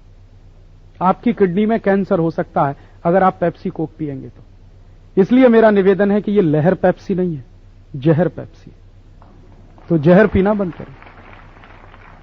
और मेरा दूसरा निवेदन है कि आपके घर में कोई भी मेहमान आए उसको भी गलती से मत पिलाइए, क्योंकि घर में आने वाला मेहमान देवता स्वरूप होता है और देवताओं को जहर नहीं पिलाते कभी। तो आप पूछोगे राजीव भाई फिर क्या पीना? सबसे अच्छा पीने के लिए नींबू का शरबत, या फिर नारियल का पानी, या संतरे का रस, या मौसम्मी का रस, या ऊस का रस, या फिर दही की ताक, या दही की लस्सी, और कुछ नहीं मिले तो माटले का पानी तो है, वो तो सबसे अच्छा है। और जलगांव शहर में बहुत अच्छी दही की लस्सी बनती है, मैंने कई बार पी है। यहां बादाम का शरबत भी मिलता है। आपका जलगांव शहर बहुत भाग्यशाली है कि यहां दही की लस्सी मिलती है, बादाम का शरबत में, वो पी लीजिए। और उसको पीने से पता है क्या होता है? यही जलगांव शहर के एक गरीब व्यापारी को पैसा मिलता, यहां के आदमी का उससे रोजगार चलता। तो इसलिए पेप्सी कोक पीना बंद कर दीजिए। पीना हो तो बादाम की लस्सी, दही की छाछ, दही की लस्सी, गाय का दूध, नारियल का पानी, संतरे का रस, मौसम्मी का रस, या फिर अगर पी सकें तो ज्यादा से ज्यादा ऊस का रस पीजिए। क्यों? क्योंकि ऊस का रस पीने का सारा पैसा किसान के पास जाता है, और हमारा पैसा किसान को मिले तो किसान की समृद्धि बढ़ेगी। किसान समृद्ध होगा तो देश समृद्ध होगा। बात समझ में आती? आप कर सकेंगे? कौन कौन करेगा? जरा हाथ खड़ा करके बताइए। अभी हाथ नीचे करिए। ऐसे ही मेरा एक दूसरा निवेदन है कि आप लोग कॉलगेट, क्लोजअप, सिवाका, फॉरहेंस, पेप्सोडेंट खरीदना बंद करें। ये सब ऐसे टूथपेस्ट हैं जिनकी क्वालिटी बहुत रद्दी है। आपने देखा है कि कॉलगेट, क्लोजअप, सिवाका, फॉरेंस, पेप्सोडेंट किसी भी टूथपेस्ट पर आईएसआई मार्क नहीं, एग मार्क भी नहीं है। एक बार मैंने भारत सरकार के एक अधिकारी को पूछा कि ये सब टूथपेस्ट पर आईएसआई मार्क नहीं है, एग मार्क नहीं है, क्यों? तो उस अधिकारी ने कहा कि राजीव भाई, आईएसआई मार्क, एग मार्क उन चीजों को मिलता है जिनमें क्वालिटी होती है। अब इनमें क्वालिटी नहीं तो कैसे दे दे? फिर मैंने ये पूछा उस अधिकारी को कि ये बनते कैसे हैं कॉलगेट, क्लोजअप वगैरह? तो उसने कहा मैं बताऊंगा तो आपको भरोसा नहीं होगा, आप खुद जांच करा लीजिए कैसे बनते।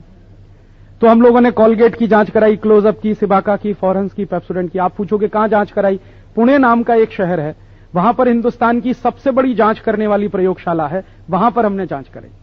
जांच करने पर पता चला कि ये सब टूथपेस्ट बनते हैं मरे हुए जानवरों के हड्डियों के चूरे से। आप पूछोगे कैसे बनते हैं? हमारे देश में बहुत बड़े बड़े कसाई खाने चलते हैं। हिंदुस्तान का सबसे बड़ा कसाई खाना मुंबई में चलता है। आपको मैं उसका पता देता हूं, आप देख के आइए। घाटकोपर नाम का एक स्टेशन है मुंबई में, वहां आप उतर जाइए और ऑटो रिक्शा में बैठ जाइए और उसको कहिए कि ले चलो जरा देवनार, और वो आपको कसाई खाने के सामने ले जाके छोड़ दे। मैं जब पहली बार गया तो मैंने ऑटो रिक्शा वाले को कहा, उसने वहीं गेट पे ले जाके छोड़। मैंने देखा वहां लिखा है देवनार कत्ल कारखाना, जानवरों का कत्ल होता है, उनका मांस बिकने के लिए चला जाता है। उनकी जो हड्डियां निकलती हैं उनको ये पेस्ट बनाने वाली कंपनियां खरीदती हैं। उन हड्डियों को वो धूप में सुखाते हैं, सुखाने के बाद एक क्रैशर नाम की मशीन आती है, उसमें डाल देते हैं, और क्रैशर मशीन में हड्डियां पिस जाती हैं, उसका फिर पाउडर बनता है, उस पाउडर से पेस्ट बनता है, और उसी को सवेरे सवेरे आप अपने मुंह में रगड़ते हैं। फिर कहते हैं सांस की बदबू दूर हो रही है। अब आप बताइए, मरे हुए जानवरों का हड्डियों का चूरा आप मुंह में रगड़ेंगे तो बदबू आएगी कि दूर हो जाएगी?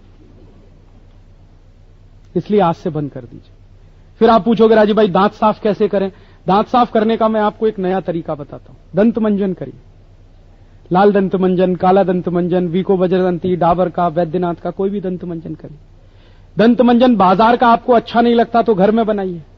और घर में दंत मंजन कैसे बनता है? आप किसी आयुर्वेद की दवा दुकान पर जाइए और आयुर्वेद की दवा की दुकान से त्रिफला चूर्ण खरीद कर ले आइए और 100 ग्राम त्रिफला चूर्ण ले आइए, उसमें 10 ग्राम मीठ मिलाइए, दंत मंजन हो गया, उससे दांत साफ करिए।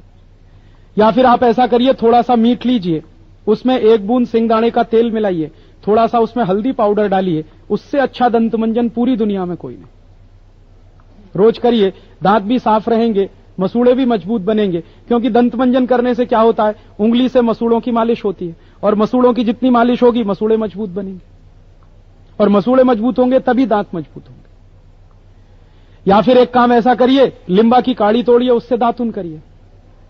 50 पैसे में एक नीम की दातुन मिलती है जलगांव में, आप सब एक एक दातुन खरीदिए, तो क्या होगा, वो गरीब आदमी जो दातुन बेचता है उसको कुछ रोजगार भी मिलेगा। हर जलगांव का व्यक्ति एक दातुन रोज खरीदे 50 पैसे का। जलगांव शहर की आबादी 4 लाख की है, 4 लाख की आबादी है, इसका माने कम से कम 1 लाख परिवार होंगे और 1 लाख परिवार में एक दातुन अगर रोज खरीदा जाए तो 50,000 रुपए के दातुन रोज बिकेंगे और 50,000 रुपए के दातुन अगर रोज बिकेंगे तो कम से कम जलगांव शहर के 1000 गरीब लोगों को दातुन बेचने का रोजगार मिलेगा। यह प्रश्न आप पूछ सकते हैं कि राजीव भाई, सब जलगांव के लोग नीम का काढ़ी तोड़ना शुरू करेंगे तो नीम का झाड़ तो खलास हो जाएगा। तो उसके लिए मैं आपको एक रास्ता बताता हूं कि हर साल आप एक एक नीम का झाड़ लगाइए। हर विद्यार्थी एक एक नीम का झाड़ लगाए हर साल। कब लगाना, जब आपका जन्मदिन आए तब। जन्मदिन सबसे अच्छा दिन होता है, उस दिन सबसे अच्छा काम करिए, नीम का झाड़ लगाइए। इससे एक फायदा होगा कि जन्मदिन मनाने की एक अंग्रेजी परंपरा हमारे घर में घुस गई है, वो बाहर निकल जाएगी। आपको मालूम है कुछ पढ़े लिखे पागल लोग जन्मदिन कैसे मनाते? कहीं से केक खरीद लाते, फिर मोमबत्ती ले आते, केक के चारों तरफ मोमबत्ती लगाते, पहले दिया सलाई से जलाते और इतने पागल हैं कि फिर फूंक मार मार के बुझाते। अब आप उनको पूछो कि उसको बुझाना था तो जलाया क्यों? और आपको मालूम है घर में जलता हुआ दीपक कब बुझाते? जब कोई मरता है ना, तो जन्मदिन मनाते हैं कि मरण दिन?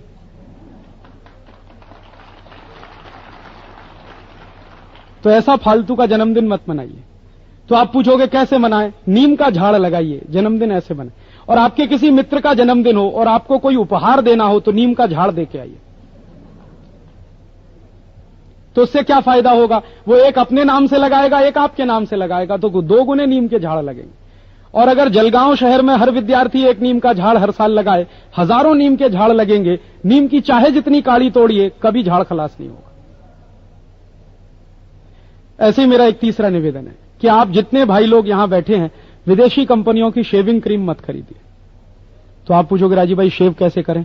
बिना शेविंग क्रीम के शेव करिए। मैं आपको एक नया तरीका बताता हूं। आप पानी गर्म करिए, गर्म पानी से चेहरे की मालिश करिए, फिर थोड़ा सा दूध लीजिए बिना उबाला हुआ, दूध को चेहरे पर लगाइए, उसके बाद रेजर चलाइए, एकदम चिकनी दाढ़ी बनती। आप पूछोगे मुझे कैसे मालूम? मैं 6 साल से करता हूं और इसका फायदा पता है क्या? रोज चेहरे पर दूध लगाने से चेहरे की स्किन बहुत सॉफ्ट हो जाती है, मुलायम हो जाती है, तो रेजर चलाने में बहुत सुविधा होती है। और दूसरा फायदा क्या है? आपको शेविंग क्रीम नहीं लगती, पैसा बचता है। तीसरा फायदा यह है आफ्टर शेव लोशन नहीं लगता, वो भी पैसा बचता है। चौथा सबसे बड़ा फायदा यह है कि दूध रोज चेहरे पर लगाने से चेहरे की सफाई होती है। दूध बहुत अच्छा क्लीनिंग एजेंट है, बेस्ट क्वालिटी क्लीनिंग एजेंट। तो रोज चेहरे पर दूध लगाइए, चेहरे की सफाई होगी, फिर चेहरा चमकेगा, आप सब स्मार्ट हो जाएंगे। मुफ्त में स्मार्ट बनने का रास्ता बताता हूं आपको। कल सवेरे से चालू करिए और जहां भी आप जलगांव में जाते हो सैलून वाले के पास, तो उसको कहिए दूध से दाढ़ी बनाओ। तो जलगांव के सैलून वाले दूध से दाढ़ी बनाएंगे तो भुसावल वाले भी चालू कर देंगे, फिर आजू बाजू में सब जगह चालू हो जाए। ऐसे ही एक निवेदन है कि आप विदेशी कंपनियों के साबुन मत खरीदिए। Lux, Lifebuoy, Liril, Rexona, Pears, Camay, ये सब बंद करिए। उसकी जगह स्वदेशी साबुन खरीदिए, जैसे मेडिमिक्स, चंद्रिका, संतूर, मैसूर संदल, निरमा, नीमा, ये सब स्वदेशी। और अगर आप चाहें तो बिना साबुन के नहा सकते। कैसे? बेसन से। बेसन है आपके घर में, बेसन से नहाइए। साबुन ना लगाएं तो सबसे अच्छा। आप पता है क्यों? साबुन में कास्टिक सोडा होता है और कास्टिक सोडा के साबुन को आप शरीर पे लगाइए, नहाने के 10 मिनट के बाद नाखून से ऐसे लाइन खींचिए, सफेद रंग की लाइन खींचती। ठंडी में साबुन लगाएंगे, चेहरा सफेद सफेद होता है। फिर वैसलीन लगानी पड़ती, पहले साबुन लगाते हैं फिर वैसलीन लगाते हैं, क्यों 2 बार पैसा खर्च करते? साबुन लगाइए मत, वैसलीन की जरूरत नहीं। फिर आप पूछोगे क्या लगाएं? बेसन लीजिए, उसमें दूध की मलाई मिलाइए, उसका पेस्ट बनाइए, उससे नहाइए। या फिर एक मुल्तानी मिट्टी आती है, वो आप ले आइए, दही में मिलाइए, उससे नहाइए। या फिर एक मसूर की दाल आती है, उसको मिक्सर में पीसिए, पाउडर बनेगा, उसको दूध में मिलाकर नहाइए तो सबसे अच्छा। या फिर सीधे दूध से नहाइए। हिंदुस्तान के सब भगवान जी दूध से नहाते। महाशिवरात्रि आती है, शंकर भगवान को दूध से ही नहलाते, साबुन नहीं लगाते। अब शंकर भगवान दूध से नहा सकते हैं तो हम भी नहा सकते हैं। और वैसे भी अपने देश में कहावत है, दूधो नहाओ, तो दूध से नहाओ, यही तो कह रहे हैं। आप पूछोगे तरीका नहीं आता, तरीका मैं बताता हूं। आधा कप दूध लीजिए, उसमें एक नींबू निचोड़ दीजिए, थोड़ी देर में वो दही जैसा हो जाएगा। उसमें एक कॉटन का कपड़ा भिगोइए, भीगे हुए कपड़े को बाहर निकाल के शरीर की उससे मालिश करिए, तो गंदगी सारी कपड़े में निकल के बाहर आ जाएगी। हल्के गर्म पानी से स्नान करिए, एकदम 100% संपूर्ण स्नान।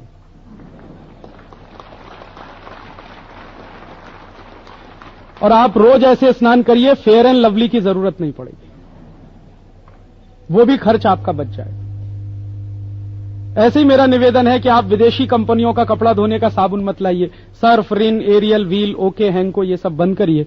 उसकी जगह निरमा, हिपोलिन, डॉक्टर, घड़ी, ससा, ये सब खरीदिए। बाटा कंपनी के जूते मत खरीदिए, बहुत बेईमान कंपनी है।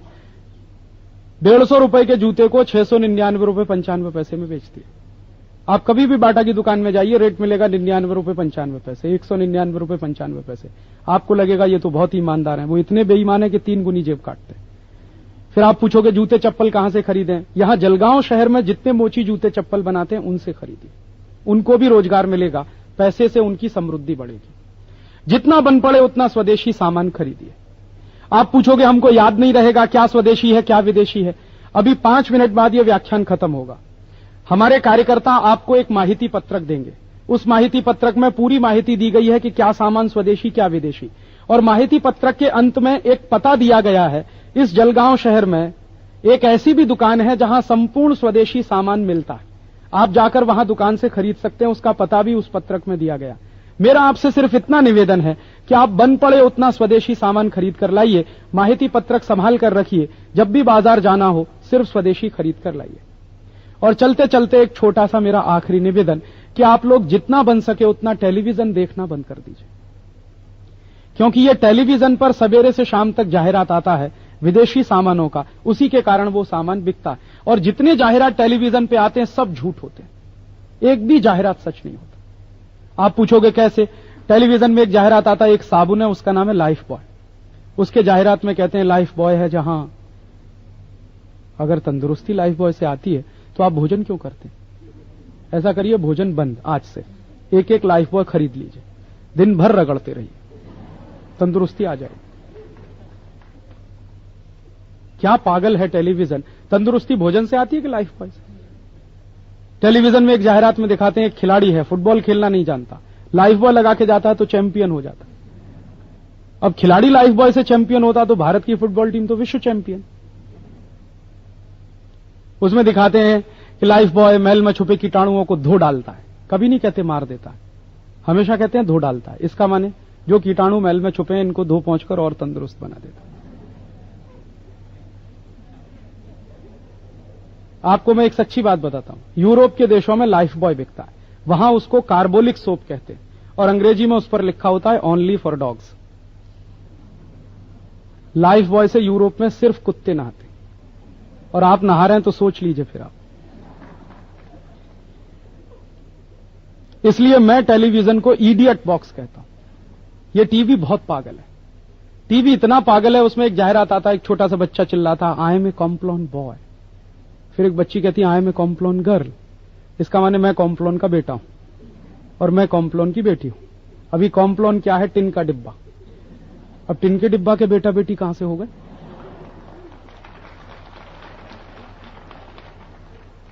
ये टीवी इतना इडियट है, उसमें एक जाहिरात आता है, एक पेन है, उसका नाम है रोटोमैक। उसमें कहते हैं लिखते लिखते आप बताओ आप में से किस किस को हो गया लिखते लिखते? दुनिया में ऐसा कोई पेन बनता जिससे लिखते लिखते सब हो जाए? ऐसे ही टेलीविजन में एक जाहिरात आता फेयर एंड लवली गोरेपन की क्रीम। अब फेयर एंड लवली लगा के सब गोरे हो जाते, तो साउथ अफ्रीका में तो कोई काला नहीं होना चाहिए। मेरे बहुत सारे दोस्त हैं जो 20-20 साल से फेयर एंड लवली लगा रहे हैं और तमिलनाडु में रहते हैं, एक भी गोरा नहीं बना उनमें से, सब काले के काले। दुनिया में ऐसी कोई क्रीम नहीं है जो काले को गोरा बना दे। जो काला है वो काला है, जो गोरा है वो गोरा है। टीवी जाहिरात दिखा दिखा के हमको पागल बनाता है। इसलिए मेरा निवेदन है कि जब टीवी में जाहिरात आए तो बंद कर दीजिए, और टीवी में चित्रहार आए तो भी बंद कर दीजिए। चित्रहार देखने लायक नहीं, उसमें फालतू के गीत आते हैं, चोली के पीछे क्या चीज बड़ी है मस्त मस्त, आती क्या खंडाला। अब सोचिए ये गीत अपने देखने लायक है। और कुछ सीरियल्स मत देखिए, जैसे शांति, स्वाभिमान, तारा, बनेगी अपनी बात, अमानत, चाहत, राहत, आहट, ये सब बेकार, क्योंकि हर एक सीरियल का एक ही चक्कर है, एक्स्ट्रा मैरिटल अफेयर्स। किसी की पत्नी किसी के पति के साथ, किसी का पति किसी की पत्नी के साथ, किसी का प्रेमी किसी की प्रेमिका के चक्कर में, किसी का प्रेमी किसी की प्रेमिका के चक्कर, सब फालतू के किस्से। एक पुरुष 10 स्त्रियों के साथ फंसा हुआ, एक स्त्री 10 पुरुषों के साथ। ये सब कहानी किस्से हमारे काम के नहीं है, हमारे देश में ये सब होता नहीं है। Extra marital affairs Bharatiya Samaj में पाप माना जाता है, पर स्त्री गमन पर पुरुष गमन दोनों पाप है। ये अमेरिका में होता है, बिल क्लिंटन यही करता है, हम नहीं कर सकते ये। और अपन जिस काम को कर नहीं सकते उसको देखना क्यों, फालतू में दिमाग खराब करना। तो ये सब बंद करिए। फिर आप पूछोगे राजीव भाई टीवी में क्या देखें? टीवी में सबसे ज्यादा देखिए समाचार। रात को 8:30 बजे आता है और शाम को 7 बजे आता है। 7 बजे बातमी आता है, 8:30 बजे समाचार, वो देखिए। या कुछ ऐसे कार्यक्रम देखिए जैसे सुरभि, उससे आपको देश के बारे में कुछ ज्ञान मिलता है, संस्कृति के बारे में कुछ जानकारी होती। तो सुरभि जैसे कुछ कार्यक्रम देखिए या समाचार देखिए, बाकी सब बंद करिए। फिर आप पूछोगे क्या सिनेमा देखें? सिनेमा देखने तो कभी मत जाइए, वो टीवी से भी ज्यादा इडियट है। हर एक सिनेमा में एक ही फालतू की कहानी आती है, एक हीरो आएगा, एक हीरोइन, शुरू में बिछुड़ जाएंगे, अंत में मिल जाएंगे, बीच में विलेन घुसेगा, डिशुम डिशुम होगा, फिल्म खत्म हो जाएगी। अब क्या 3 घंटे आप बर्बाद करते हैं वहां? हर एक फिल्म में एक दिखाएंगे, एक हीरो आएगा, 25 मंजिल की इमारत से कूदेगा और कभी उसकी पैंट नहीं फटती। आप सोचिए, 1 मंजिल से कोई कूदे, हाथ पैर टूट जाते हैं, हीरो की पैंट नहीं फटती। फिर एक हीरो आएगा, मोटरसाइकिल लेके चलेगा, दीवार तोड़कर निकल जाता, उसका सिर नहीं फटता, दीवार फट जाती है। फिर एक हीरो आता है, डिशुम डिशुम करता है और 1 मिनट में 20-20 गुंडों को मारता है। अब एक एक हीरो 1 मिनट में 20 गुंडों को मारे और इतने ताकतवर हमारे हीरो, तो सबको ट्रक में भर भर के सरकार ने कारगिल युद्ध में क्यों नहीं भेज दिया लड़ने?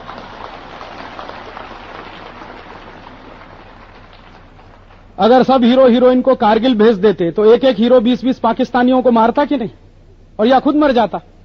दोनों में देश का भला होता।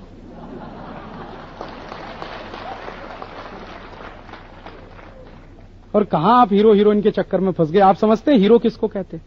HERO, हीरो का अर्थ होता है वो व्यक्ति जो जरूरत पड़ने पर पराक्रम के साथ अपनी जान भी देश के लिए दे सके। तो असली हीरो तो वो हैं जो कारगिल युद्ध में शहीद हुए। ये तो सब आमिर खान, शाहरुख खान, माधुरी दीक्षित, ये सब नाचने गाने वाले नट नटी हैं। नट नटी समझते? जो गांव में आते हैं, 10 रुपए का पैसा 10 रुपए लेके नाच दिखाते। अब वो मुंबई पहुंच के 1 करोड़ रुपए में नाच दिखाएं तो क्या हीरो हो? वो तो नट नटी ही रहने वाले। तो किनके चक्कर में आप फंसे? बंद करिए इन सबको देखना। फिर आप पूछोगे राजीव भाई टाइम पास कैसे होगा? बहुत लोग कहते हैं कि हम तो सिनेमा टाइम पास करने के लिए देखते हैं, टीवी टाइम पास करने के लिए देखते हैं। आपको टाइम पास करना हो तो वो करिए जो मैं करता हूं। आपको मैंने बहुत कुछ कहा, आपने सुना, अब आप ये किसी दूसरे को कहिए जाकर, और रोज अपने गांव में, अपने मोहल्ले में 10 घर में जाकर, 20 घर में जाकर ये बात समझाइए। इसमें आपका टाइम पास हो जाएगा, देश में क्रांति भी हो जाएगी। या टाइम पास करने के लिए एक काम करिए, अच्छी अच्छी मराठी की पुस्तकें पढ़िए, या संगीत सीखिए, या पेंटिंग बनाना सीखिए, चित्र बनाना सीखिए, और कुछ नहीं कर सकते तो खेल खेलिए, लेकिन क्रिकेट नहीं। क्रिकेट पागल लोगों का खेल है। दुनिया में जितने पागल हैं क्रिकेट खेलते हैं, और जो पागलों के पागल हैं वो क्रिकेट देखते हैं। आप पूछोगे ऐसा क्यों? ये ऐसा फालतू खेल है क्रिकेट, इसमें 2 खिलाड़ी खेलते हैं, एक बॉलिंग करता, एक बैटिंग करता, खेलने वाले 2, और टेंशन करोड़ों को होता है। मान लो भारत पाकिस्तान का मैच है, पाकिस्तान खेल चुका है, भारत खेल रहा है, 8 खिलाड़ी आउट हो गए, 20 बॉल बची है, 25 रन बनाना। तो हर देखने वाले को एक ही टेंशन, 20 बॉल में 25 रन, 20 बॉल में 25 रन, 20 बॉल में 25 रन, 20 बॉल में 25। और जब 20 बॉल में 25 रन नहीं बनता तो टेंशन और बढ़ता। फिर हर आदमी क्या सोचता है? हे गणपति बप्पा बनवा दो 20 बॉल में 25 रन, हे दुर्गा माता बनवा दो 20 बॉल में 25 रन, हे बजरंग बली 10 रुपए का लड्डू चढ़ाऊंगा। ये बजरंग बली हमने क्रिकेट के लिए बनाए? फिर भी नहीं बनता 20 बॉल में 25 रन और टेंशन और बढ़ता है तो हम क्या सोचते हैं, एक बॉल पे छक्का लग जाए, एक बॉल पे चौका पड़ जाए, एक बॉल में 2 रन ले ले, एक बॉल में 3 रन ले ले, इस ओवर में इतने रन बने, उस ओवर में इतना टेंशन होता है। और 20 बॉल में 25 रन बनाते बनाते खिलाड़ी अगर आउट हो गया तो ऐसा मुंह निकाल के बैठते हैं जैसे बाप मर गया। सोचो आप कितने पागल हैं। कुछ लोग तो इतने पागल हो जाते हैं कि 20 बॉल में 25 रन बनाना हो, सचिन तेंदुलकर खेलता हो तो चिल्लाते हैं सचिन तेंदुलकर छक्का, सचिन तेंदुलकर छक्का, सचिन तेंदुलकर। आपको मालूम है क्या बोल रहे हैं? सचिन तेंदुलकर छक्का नहीं है, 2 बच्चों का बाप बन चुका है। ऐसे ऐसे पागल लोग, कहां आप क्रिकेट में फंस गए। कुछ लोग तो इतने पागल हो जाते हैं कि क्रिकेट का मैच देखते हैं तो दिन भर घर में बैठे रहते, कहीं नहीं जाते। उनका कोई पड़ोसी आया, बहुत जरूरी काम से आया, पड़ोसी को कहते हैं पहले तू बैठ, अभी क्रिकेट का मैच देख। बेचारा पड़ोसी बैठ गया, थोड़ी देर के बाद भूल गया वो किस काम से आया था, वो भी क्रिकेट में लग गया। मेरा एक दोस्त है, मुंबई में रहता है, जिस दिन क्रिकेट का मैच आता कहीं नहीं जाता घर में से। एक बार मैं उसके घर गया तो उसकी पत्नी ने कहा कि राजीव भाई आप कुछ करो, ये मैच बंद करा दो क्रिकेट। मैंने उसको कहा कि आप टीवी का तार काट दो, टीवी उठा के ऊपर रख दो। उसकी बात समझ में आ गई, उसने तार काट दिया, टीवी उठा के ऊपर रख दिया। मैं दोबारा उनके घर गया, मैंने कहा अब तो आपके घर में शांति है। तो उन्होंने कहा नहीं राजीव भाई तकलीफ और बढ़ गई। तो मैंने कहा अब क्या है? तो उन्होंने कहा वो पड़ोसी के घर में घुस जाता। ऐसा पागल आदमी है, घर छोड़ सकता, मैच नहीं छोड़ता। और ऐसे करोड़ों पागल हैं इस देश में जो घंटों घंटों बर्बाद करते हैं।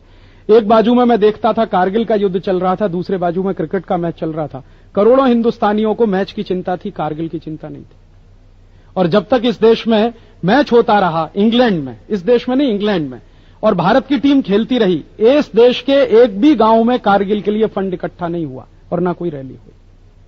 आप सोचो कि हम क्रिकेट में इतने पागल हो गए कि राष्ट्र को भी भूल गए।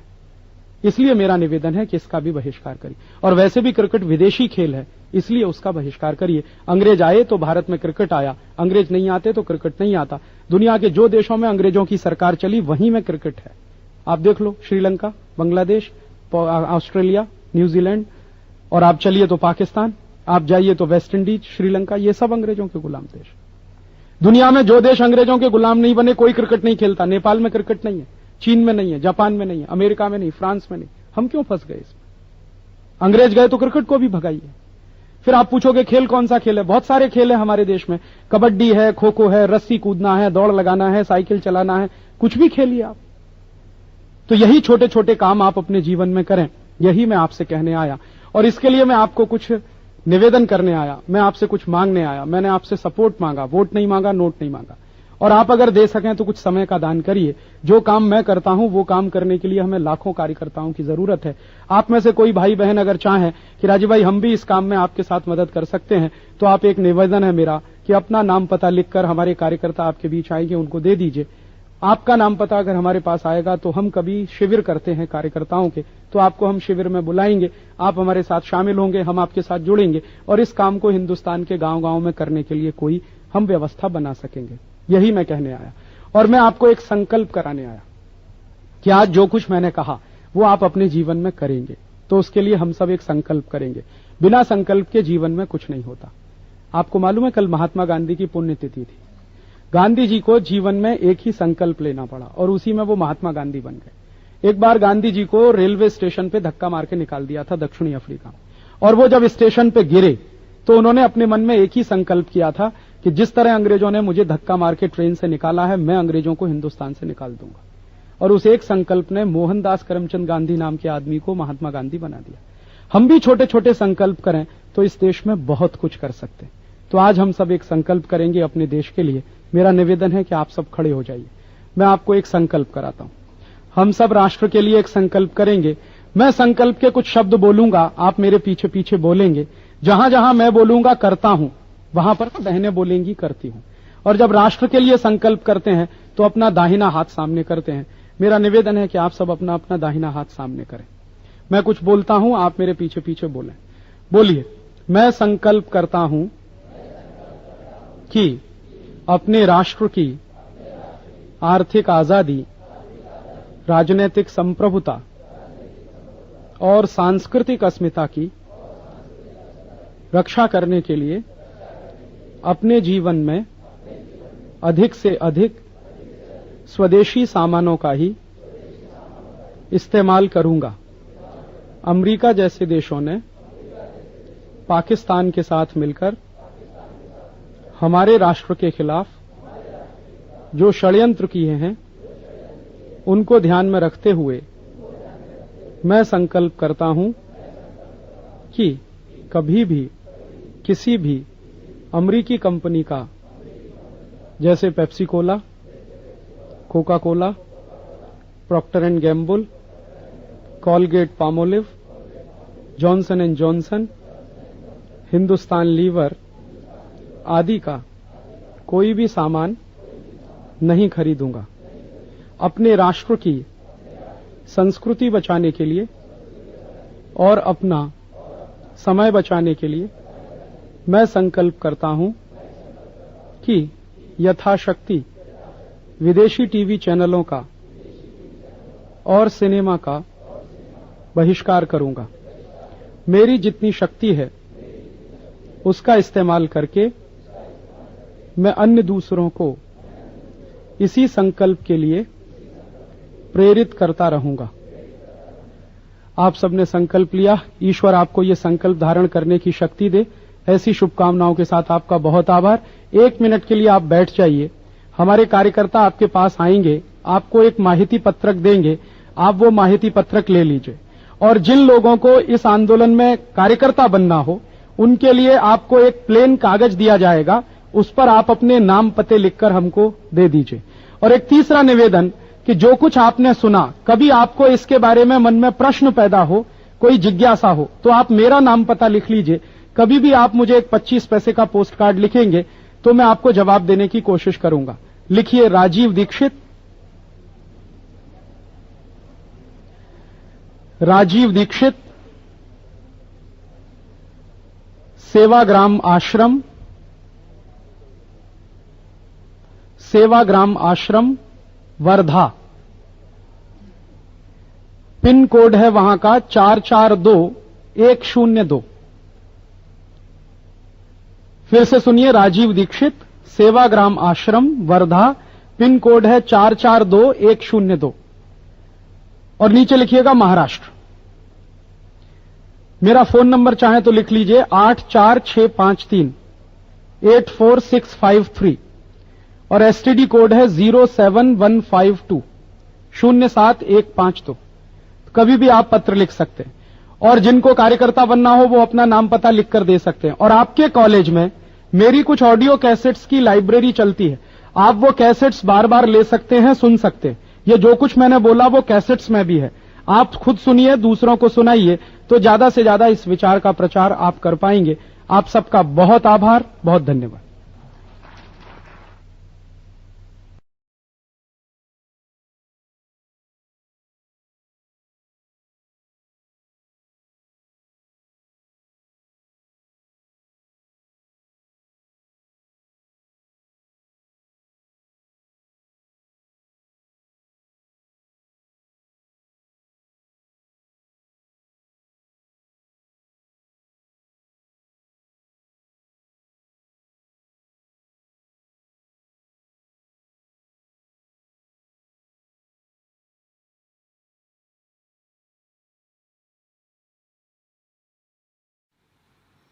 दोस्तों, सबसे पहले तो चैनल सब्सक्राइब करें, फिर लाइक, कमेंट और शेयर करें।